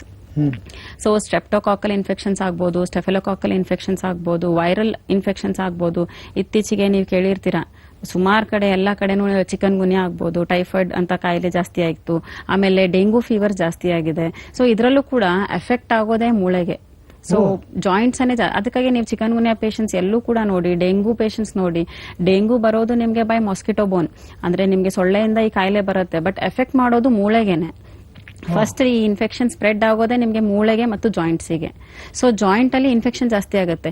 ಈ ಮಾಸ್ಕಿಟೋ ಬೋನ್ ಡಿಸೀಸಸ್ ಏನಿದೆ, ಚಿಕನ್ ಗುನ್ಯಾ ಆಗ್ಬೋದು ಅಥವಾ ಡೆಂಗು ಆಗ್ಬೋದು, ಇದೆಲ್ಲವೂ ಅಲ್ವಾ ನಿಮ್ಗೆ ಇನ್ಫೆಕ್ಷನ್ ಬ್ಲಡ್ ಮೂಲಕ ಹೋಗ್ಬಿಟ್ಟು ಮೂಳೆಗೆನೆ ತಲುಪಿಸುತ್ತೆ. ಸೊ ಇದನ್ನ ನಾವು ನಾರ್ಮಲ್ ಇನ್ಫೆಕ್ಷನ್ಸ್ ಅಂತ ಹೇಳ್ತೇವೆ. ನೀವು ಕೇಳಿರ್ತೀರಾ ಪೋಸ್ಟ್ ವೈರಲ್ ಆರ್ಥರೈಟಿಸ್ ಅಂತ ಕೇಳಿರ್ತೀರಾ, ವೈರಲ್ ಆರ್ಥರೈಟಿಸ್ ಅಂತ ಕೇಳಿರ್ತೀರಾ. ಸೊ ವೈರಸ್ ಹೋಗಿದೆ ಅಲ್ಲಿ ಇನ್ಫೆಕ್ಷನ್ ಕ್ರಿಯೇಟ್ ಮಾಡುತ್ತೆ, ಅದು ವೈರಲ್ ಆರ್ಥರೈಟಿಸ್. ಅಂಡ್ ಮ್ಯಾಕ್ಸಿಮಮ್ ನೋಡಿ ನಿಮ್ಗೆ ಯಾವ ಇನ್ಫೆಕ್ಷನ್ಸ್ ಆದ್ರೂ ಅಲ್ವಾ ಬ್ಲಡ್ ಅಲ್ಲಿ ಹೋಗಿದ ತಕ್ಷಣ ಮೂಳೆಗೆನೆ ಎಫೆಕ್ಟ್ ಮಾಡುತ್ತೆ. ಯಾಕಂದ್ರೆ ನಮ್ ಬಾಡಿ ಸ್ಟೇಬಲ್ ಆಗಿರೋದು, ಸ್ಟ್ರಕ್ಚರ್ ನಾರ್ಮಲ್ ಆಗಿ ಇಟ್ಕೊಳ್ಳೋದೇನೆ ಮೂಳೆ. ಸೊ ಹಾಗಾಗಿ ಅಲ್ವಾ ಯಾವುದೇ ನೀವು ಸೆಲ್ಸ್ ತಗೊಳ್ಳಿ, ಆಚೆಯಿಂದ ನೀವೇನೇ ಆಂಟಿಜನ್ ಹೋಗ್ಲಿ ಬಾಡಿ ಒಳಗಡೆ, ಕ್ಯಾನ್ಸರ್ ಸೆಲ್ಸ್ ತಗೊಳ್ಳಿ, ಫಸ್ಟ್ ಎಫೆಕ್ಟ್ ಮಾಡೋದು ಲಿಂಫ್ ನೋಡ್ಸಿಗೆ. ಅಂತಂದ್ರೆ ಯಾವ್ದು ಹೋರಾಡುತ್ತೆ ನೋಡಿ ಬಾಡಿನಲ್ಲಿ ಅದನ್ನೇ ಫಸ್ಟ್ ಅಟ್ಯಾಕ್ ಮಾಡುತ್ತೆ. ಅಂದ್ರೆ ಸೋಲ್ಜರ್ ಸೆಲ್ಸ್ ಏನಿರುತ್ತೆ, ಸೊ ನಮ್ಮನ್ನ ಬಾಡಿ ಕಾಪಾಡೋ ಸೆಲ್ಸ್ ಏನಿದೆ ಅದನ್ನೇ ಫಸ್ಟ್ ಹೋಗಿ ಅಟ್ಯಾಕ್ ಮಾಡೋದು. ಸೊ ಮೂಳೆ ಜಾಯಿಂಟು ಹಾಗೇನೆ. ಓಕೆ, ಇನ್ನೊಂದು ಕಾಲರ್ ಇದೆ ನೋಡೋಣ. ಹಲೋ. ಹಲೋ ಸರ್, ನಮಸ್ಕಾರ. ನಾನು ಸಿಹಿ ಕೈ ಚಂದ್ರು ಮಾತಾಡ್ತಿರೋದು. ನಮಸ್ತೆ ಸರ್. ನಿಮ್ ಹೆಸರೇನ್ರಿ? ನಮ್ಮ ಹೆಸರು ಸುಜಾತ ಅಂತ ಸರ್. ಸುಜಾತ, ಯಾವ ಊರಿಂದ ಫೋನ್ ಮಾಡಿದೀರಾ? ತಮಿಳ್ನಾಡಿಂದ ಸರ್. ತಮಿಳ್ನಾಡಿಂದ? ಹೌದು ಸರ್. ಫ್ಯಾಂಟಾಸ್ಟಿಕ್. ಸುಜಾತ ಅವರೇ, ಕನ್ನಡದವರು ತಮಿಳ್ನಾಡಲ್ಲಿ ಸೆಟ್ಲ್ ಆಗಿದ್ದೀರಾ, ಸಂತೋಷ. ಹೇಳಿ ನಿಮ್ಮ ಸಮಸ್ಯೆ ಏನು? ಸರ್, ನಮ್ಗೆ 3 ವರ್ಷದಿಂದ ಇದು ಬ್ಯಾಕ್ ಶೋಲ್ಡರ್ ಪೇನ್ ಅದೆಲ್ಲ ಆಗ್ತಿದೆ. ಪಾತ್ರೆ ವಾಶ್ ಮಾಡಕ್ಕೆ ಮತ್ತೆ ಬಟ್ಟೆ ವಾಶ್ ಮಾಡಕ್ಕೆಲ್ಲ ಆಗಲ್ಲ ಸರ್. ಓಹೋ. ಓಕೆ, ನೀವೇನು ವರಿ ಮಾಡಬೇಡಿ. ನಿಮ್ಮ ಸಮಸ್ಯೆನ ನೇರವಾಗಿ ನಮ್ಮ ಹೋಮಿಯೋಪತಿ ವೈದ್ಯರಿಗೆ ಹೇಳ್ತೀನಿ, ಅವರು ಏನ್ ಪರಿಹಾರ ಕೊಡ್ತಾರೆ ಕೇಳೋಣ. Okay sir. ಸೊ ಇವ್ರಿಗೆ ಶೋಲ್ಡರ್ ಪೇನ್ ಇದೆ, ಕೆಲಸ ಮಾಡಕ್ ಆಗ್ತಾ ಇಲ್ಲ, ಬ್ಯಾಕ್ ಪೇನ್ ಬರ್ತಾ ಇದೆ. ಸೊ ಇವ್ರಿಗೆ ನೀವೇನ್ ಹೇಳ್ತೀರಾ? ಹಲೋ. ಹಲೋ, ನಮಸ್ತೆ ಮ್ಯಾಮ್. ನಮಸ್ಕಾರ ಅಮ್ಮ ಸುಜಾತ ಅವರೇ, ಹೇಳಿ. ಡಾಕ್ಟರ್, ನನಗೆ ಹೇಳಿ ಅಮ್ಮ ಸುಜಾತ. ನನ್ಗೆ 2 ವರ್ಷದಿಂದ ಶೋಲ್ಡರ್ ಪೇನು ಮತ್ತೆ ಏನ್ ಕೆಲಸ ಮಾಡಕ್ಕಾಗಲ್ಲ, ಬಟ್ಟೆ ವಾಶ್ ಮಾಡಕ್ಕೆ ಮತ್ತೆ ಪಾತ್ರೆ ವಾಶ್ ಮಾಡಕ್ಕೆ ಅದೆಲ್ಲ ಆಗಲ್ಲ, ತುಂಬಾ ಪೇನ್ ಆಗ್ತಿದೆ. ಓಕೆ ನಾನು ಆಲೋಪತಿಯಲ್ಲಿ ತೋರಿಸಿದ್ದೆ, ಮೆಡಿಸಿನ್ ಎಲ್ಲ ಕೊಟ್ರು. ಅದು ಮೆಡಿಸಿನ್ ತಗೊಂಡಾಗ ಮಾತ್ರ ಸ್ವಲ್ಪ ಪರವಾಗಿಲ್ಲ, ಮತ್ತೆ ಅದು ಸ್ಟಾರ್ಟ್ ಆಗತ್ತೆ ಮೇಡಮ್. ಓಕೆ ಅಮ್ಮ, ನಿಮ್ದು ವಯಸ್ಸು ಎಷ್ಟಮ್ಮ ಸುಜಾತ? ಈಗ ಏಜ್ ಎಷ್ಟಿದೆ ಅಮ್ಮ ನಿಮ್ದು? 30 ಮ್ಯಾಮ್. ಓಕೆ ಅಮ್ಮ. ಸುಜಾತ ಅವರೇ, ಫಸ್ಟ್ ಆಫ್ ಆಲ್ ಅಲ್ವಾ, ನೀವು ಈಗ ಮೂಳೆ ನೋವು ಇರ್ಲಿ ಅಥವಾ ಜಾಯಿಂಟ್ ಪೇನೇ ಇರ್ಲಿ, ನೀವು ಮೆಡಿಸಿನ್ಸ್ ಮಾಡ್ತಿರೋದು ನೋವಿಗೆ.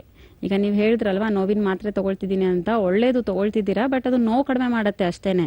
ಸೊ ಆ ಟೈಮಿಗೆ ನಿಮಗೆ ಕಂಫರ್ಟ್ ಕೊಡುತ್ತೆ, ನೀವು ಕೆಲಸ ಮಾಡೋಕ್ಕಾಗ್ತಿಲ್ಲ ನೋವಿಂದ. ಸೊ ನೋವಿನ ಮಾತ್ರೆ ತಗೊಂಡಾಗ ನೋವು ಕಡಿಮೆ ಆಗುತ್ತೆ, ಕೆಲಸ ಮಾಡಬಹುದು. ಬಟ್ ಇದಕ್ಕೆ ಶಾಶ್ವತವಾಗಿ ಹೋಗಬೇಕಾದ್ರೆ ನಿಮ್ಮ ಶೋಲ್ಡರ್ ಜಾಯಿಂಟ್ಸ್, ಅಂದರೆ ಜಾಯಿಂಟಲ್ಲಿ ಎಲ್ಲಿ ನಿಮಗೆ ನೋವು ಬರ್ತಿದೆ, ಅದು ಏನು ಕಾರಣಕ್ಕೆ ಬರ್ತಿದೆ ಅಂತ ನೋಡ್ಕೊಳ್ಬೇಕು. ಸೊ ಮುಂಚೆ ನಿಮ್ಗೆ ಏನಾದರೂ ಚಿಕನ್ ಗುನ್ಯಾ ಆಗ್ಬೋದು, ಅಥವಾ ಈ ಡೆಂಗು ಫೀವರ್ಸ್ ಆಗ್ಬೋದು, ಅಥವಾ ಎನಿಥಿಂಗ್ ಪೋಸ್ಟ್ ವೈರಲ್ ಆರ್ಥರೈಟಿಸ್ ಅಂತ ನಾವು ಹೇಳ್ತೇವೆ, ವೈರಲ್ ಆರ್ಥರೈಟಿಸ್ ಅಂತ ನಾವು ಹೇಳ್ತೇವೆ. ಆರ್ಥರೈಟಿಸ್ ಅಂದಾಗ ಈ ಜಾಯಿಂಟ್ ಅಲ್ಲಿ ನಿಮಗೆ ಇನ್ಫ್ಲಮೇಷನ್ ಆಗೋದು, ಇನ್ಫೆಕ್ಷನ್ಸ್ ಗಳಿಂದ ಆಗ್ಬಹುದು. ಸೊ ಏನ್ ರೀಸನ್ಗೆ ಆಗ್ತಿದೆ, ನಿಮ್ ಬ್ಲಡ್ ಟೆಸ್ಟ್ ಮಾಡಿದಾಗೂ ಕೂಡ ಇದು ಕ್ಲಿಯರ್ ಆಗಿ ಗೊತ್ತಾಗುತ್ತೆ, ಇನ್ಫೆಕ್ಷನ್ಸ್ ಎಷ್ಟು ರೀತಿ ಇದೆ ಮತ್ತೆ ನಿಮಗೆ ಯಾವ ಕಾರಣಕ್ಕೆ ಬರ್ತಿದೆ ಅಂತಾನು ಗೊತ್ತಾಗುತ್ತೆ ಸುಜಾತ ಅವರೇ. ಸೊ ನೀವು ಇದಕ್ಕೆ ಬ್ಲಡ್ ಟೆಸ್ಟ್ ಮಾಡಬೇಕು, ಮತ್ತೆ ಒಂದು ಎಕ್ಸ್ರೇ ಕೂಡ ಬೇಕಾಗುತ್ತೆ ಅಮ್ಮ. ಈ ಎಕ್ಸ್ರೇ ಮಾಡಿದಾಗ ನಿಮಗೆ ಒಳಗಡೆ ಇನ್ಫ್ಲಮೇಷನ್ ತೋರಿಸುತ್ತೆ, ಒಳಗಡೆ ಏನಾದರೂ ನಿಮಗೆ ರಪ್ಚರ್ ಆಗಿರೋದು, ಅಥವಾ ನಾವು ಲಿಗಮೆಂಟ್ಸ್ ಅಂತ ಹೇಳ್ತೇವೆ, ಕಾರ್ಟಿಲೇಜ್ ಅಂತ ಹೇಳ್ತೇವೆ, ಇದಕ್ಕೆ ಏನಾದರೂ ಇನ್ಫೆಕ್ಷನ್ಸ್ ಇದೆಯಾ, ಟೇರ್ ಆಗಿದೆಯಾ, ಇದು ಎಲ್ಲವೂ ನಿಮಗೆ ಎಕ್ಸ್ರೇ ರಿಪೋರ್ಟ್ಸ್ ಅಲ್ಲಿ ಬರುತ್ತೆ, MRI ರಿಪೋರ್ಟ್ಸ್ ಅಲ್ಲಿ ಬರುತ್ತೆ. ಅದು ಅಲ್ಲದೆ ಬ್ಲಡ್ ರಿಪೋರ್ಟ್ ಕೂಡ ಇಂಪಾರ್ಟೆಂಟ್ ಇದೆ. ಈ ಎಲ್ಲ ಇನ್ಫೆಕ್ಷನ್ಸ್ಗಳು ಕಡಿಮೆ ಆಗ್ತಾ ಬಂದ್ರೆ ನಿಮಗೆ ನೋವು ಖಂಡಿತವಾಗೂ ಕೂಡ ಕಡಿಮೆ ಆಗುತ್ತೆ ಅಮ್ಮ. ಸೊ ಹಾಗಾಗಿ ಹೋಮಿಯೋಪತಿಕ್ ಮೆಡಿಸಿನ್ಸ್ ಹೆಲ್ಪ್ ಮಾಡೋದು ಈ ನೋವುಗಳು ಕಡಿಮೆ ಮಾಡೋದು ಅಲ್ಲದೇನೆ, ನಿಮಗೆ ಮೂಲ ಕಾರಣ ಏನಿದೆ ಅದಕ್ಕೆ ಇನ್ಫೆಕ್ಷನ್ಸ್ಗಳಿದ್ರೆ, ಇನ್ಫೆಕ್ಷನ್ ಕಡಿಮೆ ಆದ್ರೇನೆ ನಿಮಗೆ ನೋವು ಕಡಿಮೆ ಆಗೋದು. ಸೊ ಹಾಗಾಗಿ ಒಂದ್ಸತಿ ಬಂದು ಭೇಟಿ ಮಾಡಿ ಅಮ್ಮ. ಹೋಮಿಯೋಪತಿಕ್ ಮೆಡಿಸಿನ್ಸ್ ಇಂದ ನಿಮ್ಮ ಬಾಡಿ ಇಮ್ಯುನಿಟಿ ಇಂಪ್ರೂವ್ ಆಗ್ತಾ ಬರುತ್ತೆ. ನೀವು ಹೇಳೋ ಹಾಗೆ ಈಗ ಮಲ್ಗೋದಕ್ಕೆ, ಕೆಲಸ ಮಾಡಕ್ ಆಗ್ತಿಲ್ಲ ಅಂತ ಹೇಳ್ತಿದ್ದೀರಾ, ಇದೆಲ್ಲವೂ ಸರಿ ಹೋಗ್ಬೇಕಾದ್ರೆ ನಿಮಗೆ ಟೆಂಪರರಿ ರಿಲೀಫ್ ಅಲ್ಲ, ಪರ್ಮನೆಂಟ್ ಆಗಿ ನಿಮಗೆ ಕ್ಲಿಯರ್ ಆಗ್ಬೇಕಾದ್ರೆ ಇನ್ಫೆಕ್ಷನ್ಸ್ಗಳು ಕಡಿಮೆ ಆಗ್ತಾ ಬರಬೇಕು, ನಿಮ್ಮ ಮೂಳೆ ಸ್ಟ್ರೆಂತ್ ಇಂಪ್ರೂವ್ ಆಗ್ತಾ ಬರಬೇಕು. ಸೊ ಹೋಮಿಯೋಪತಿಕ್ ಮೆಡಿಸಿನ್ಸ್ ಇದಕ್ಕೆ ಹೆಲ್ಪ್ ಮಾಡುತ್ತೆ ಅಮ್ಮ. ಸೊ ಒಂದ್ಸತಿ ಬಂದು ಮೀಟ್ ಆಗಿ ಅಮ್ಮ ಸುಜಾತ ಅವರೇ, ನಿಮ್ಗೆ ಖಂಡಿತವಾಗ್ಲೂ ರಿಸಲ್ಟ್ಸ್ ಕೂಡ ಸಿಗುತ್ತೆ. ಸರಿ ಮೇಡಮ್. Okay madam. ಓಕೆ ಅಮ್ಮ, ಥ್ಯಾಂಕ್ ಯು. ಗೊತ್ತಾಯ್ತಲ್ಲ ಹಾ ಸರ್, ಗೊತ್ತಾಯ್ತು. ಏನ್ ಮಾಡ್ಬೇಕು ಅಂತ?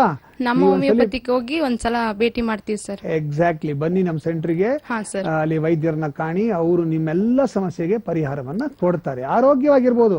ಆಮೇಲೆ ನೀವು ಬೇಕಾದಷ್ಟು ಪಾತ್ರೆ ತೊಳಿತೀರಾ, ಬಟ್ಟೆ ಒಗಿತೀರಾ, ಡೋಂಟ್ ವರಿ. ಆದ್ರೂ ಒಂದ್ ಮಾತು ಹೇಳ್ತೀನಿ ಕೇಳಿ, ತುಂಬಾ ಕಷ್ಟ ರೀ. ಈಗ ಸದ್ಯಕ್ಕೆ ನಿಮ್ ಯಜಮಾನರಿಗೆ ತೊಳಿಯಕ್ಕೆ ಒಗಿಯಕ್ಕೆ ಹೇಳಿ, ಓಕೆನಾ? Thank you for calling. ಮೂಳೆ ಈ ಸ್ಕೆಲಿಟಲ್ ಸ್ಟ್ರಕ್ಚರ್ ಇದೆಯಲ್ಲ, ಅದು ನಮ್ ಎಲ್ಲಾ ಜೀವರಾಶಿಗಳಿಗೆ ಒಂದು ಶೇಪ್ ಕೊಡ್ತಕ್ಕಂಥದ್ದು ಅಲ್ವಾ? ಅದು ಶೇಪ್ ಇಲ್ಲ ಅಂದ್ರೆ ಮಾಂಸದ ಮುದ್ದೆ ಅಷ್ಟೇ ಅಲ್ವಾ? ಸಿಂಪಲ್ ಆಗಿ ಯೋಚನೆ ಮಾಡಿ, ಸ್ಕೆಲಿಟನ್ ಇಲ್ಲ ನಮ್ಮ ದೇಹದಲ್ಲಿ, ನಾವು ಒಂದು ಮಾಂಸದ ಮುದ್ದೆ ತಪ್ಪಕ್ಕಂತ ಈ ಕೆಳಗೆ ಬೀಳ್ತೀವಿ. ಯಾವ್ದು ಏನು ಮಾಡೋದಕ್ಕೆ ಬರೋದಿಲ್ಲ, ವಿ ಕ್ಯಾನಾಟ್ ಇಮ್ಯಾಜಿನ್, ಅದು ಆತರ ಆಗ್ಬಿಡುತ್ತೆ. ಬಿಕಾಸ್ ಈ ಮಸಲ್ ಎಲ್ಲಾನು ಹಿಡ್ಕೊಂಡಿರೋದೇ ಮೂಳೆ ಅಲ್ವಾ? ಸೊ ಹಾಗಾಗಿ ಪ್ರಾಪರ್ ಸ್ಟ್ರಕ್ಚರ್, ಮಸಲ್ ಸ್ಟ್ರಕ್ಚರ್, ಅದಕ್ಕೆ ನಾವು ಇದನ್ನ ಓದ್ಬೇಕಾದಾಗ ಕೂಡ ಮಸ್ಕ್ಯುಲೋ ಸ್ಕೆಲಿಟಲ್ ಸಿಸ್ಟಮ್ ಅಂತಾನೆ ಓದ್ತೇವೆ. ಅಂದ್ರೆ ಮಸಲ್ ಅಂಡ್ ಸ್ಕೆಲಿಟಲ್ ಎರಡೂ ಕೂಡ ಇಂಪಾರ್ಟೆಂಟ್. ಸೊ ವಿತೌಟ್ ಮಸಲ್ಸ್ ಬೋನಿಗೆ ಆಗೋದಿಲ್ಲ, ವಿತೌಟ್ ಬೋನ್ ನಿಮಗೆ ಮಸಲ್ಸ್ ಆಗೋದಿಲ್ಲ. ಆತರ ಈಗ ನಮ್ಮ ಆಧುನಿಕ ಜೀವನ ಶೈಲಿಯಲ್ಲಿ ಬಹಳ ನಾವು ನೋಡ್ತಾ ಇದೀವಿ, ಸಣ್ಣ ವಯಸ್ಸಿಗೆನೆ, ಅಂದ್ರೆ ಸಾಮಾನ್ಯವಾಗಿ ಆರ್ಥರೈಟಿಸ್ ಅನ್ನೋ ಕಾಯಿಲೆ ಬರೋದು ಒಂದ್ ಸ್ವಲ್ಪ ಮಿಡ್ಲ್ ಏಜ್ ದಾಟದ ಮೇಲೆ ಅಂತ ಇತ್ತು ಮೊದಲು. ನಾವೆಲ್ಲ ಹುಡುಗರಾಗಿದ್ದಾಗ ಒಂದು 45-50 ವರ್ಷ ಆದ್ಮೇಲೆ ಮಂಡಿ ನೋವು ಬರುತ್ತೆ, ಕೈ ನೋವು ಬರುತ್ತೆ ಅಂತ ನಮ್ಮ ಹಿರಿಯರು ಹೇಳ್ತದ್ದು ನಾವು ನೋಡಿದೀವಿ. ಆದ್ರೆ ಈಗ ಈ ಆಧುನಿಕ ಲೈಫ್ ಅಲ್ಲಿ ನಾವು ನೋಡ್ತಿರ್ಬೇಕಾದ್ರೆ ಪ್ರೆಸೆಂಟ್ ಜನರೇಷನ್ ಯಂಗ್ಸ್ಟರ್ಸ್ ಸುಮಾರು 18 ವರ್ಷ 20 ವರ್ಷ ಇರುತ್ತೆ, ಅವರೇನೆ ಈಗ ಮಂಡಿ ನೋವು ಅಥವಾ ಕೈ ನೋವು, ಶೋಲ್ಡರ್ ನೋವು ಅಂತ ಹೇಳ್ತಾ ಇರ್ತಾರೆ. ಅಂದ್ರೆ ಈ ವಯಸ್ಸಿಗೆ ಅದು ಶುರು ಆಗ್ಬಿಟ್ಟಿದೆ. ಅದಕ್ಕೆ ಕಾರಣ ಏನು ಅನ್ನೋದು ಫಸ್ಟ್ ಥಿಂಗ್ ಅಲ್ವಾ, ಇದನ್ನ ನಾವು ಕೆಲವು ಲೈಫ್ ಸ್ಟೈಲ್ ಚೇಂಜಸ್ ಇಂದ ಆಗಿದೆ ಅಂತ ಹೇಳ್ಬೋದು. ಬಟ್ ನಾವು ಆಸ್ಟಿಯೋ ಆರ್ಥರೈಟಿಸ್ ಆಗಲಿ, ರುಮೆಟೆಡ್ ಆರ್ಥರೈಟಿಸ್ ಆಗಲಿ, ಈ ತರ ಮೂಳೆಗೆ ಎಫೆಕ್ಟ್ ಆಗುವಂತ ಕಾಯಿಲೆ ಅಥವಾ ಜಾಯಿಂಟ್ಗೆ ಎಫೆಕ್ಟ್ ಆಗುವಂತ ಕಾಯಿಲೆ 100ಕ್ಕಿಂತಲೂ ಹೆಚ್ಚಿವೆ. ಸೊ ಮೋರ್ ದೆನ್ 100 ಡಿಸೀಸಸ್ ಜಾಯಿಂಟ್ಸಿಗೆ ಮತ್ತು ಬೋನ್ಸಿಗೆ ಬರುತ್ತೆ. ಅತಿ ಹೆಚ್ಚು ನಾವು ನೋಡೋದು ಆಸ್ಟಿಯೋ ಆರ್ಥರೈಟಿಸ್, ರುಮೆಟೆಡ್ ಆರ್ಥರೈಟಿಸ್ ಅಂತ ಇದೆ, ಸೋರಿಯಾಟಿಕ್ ಆರ್ಥರೈಟಿಸ್ ಅಂತ ಇದೆ, ಸಿಂಪಲ್ ಆಗಿ ಫೈಬ್ರೋಮಯಾಲ್ಜಿಯಾ ಅಂತ ಕೇಳಿರ್ತೀರಾ, ಅಂದ್ರೆ ಮಸಲ್ ಪೇನ್ಸ್ ಅಂತ ಕೇಳಿರ್ತೀರಾ.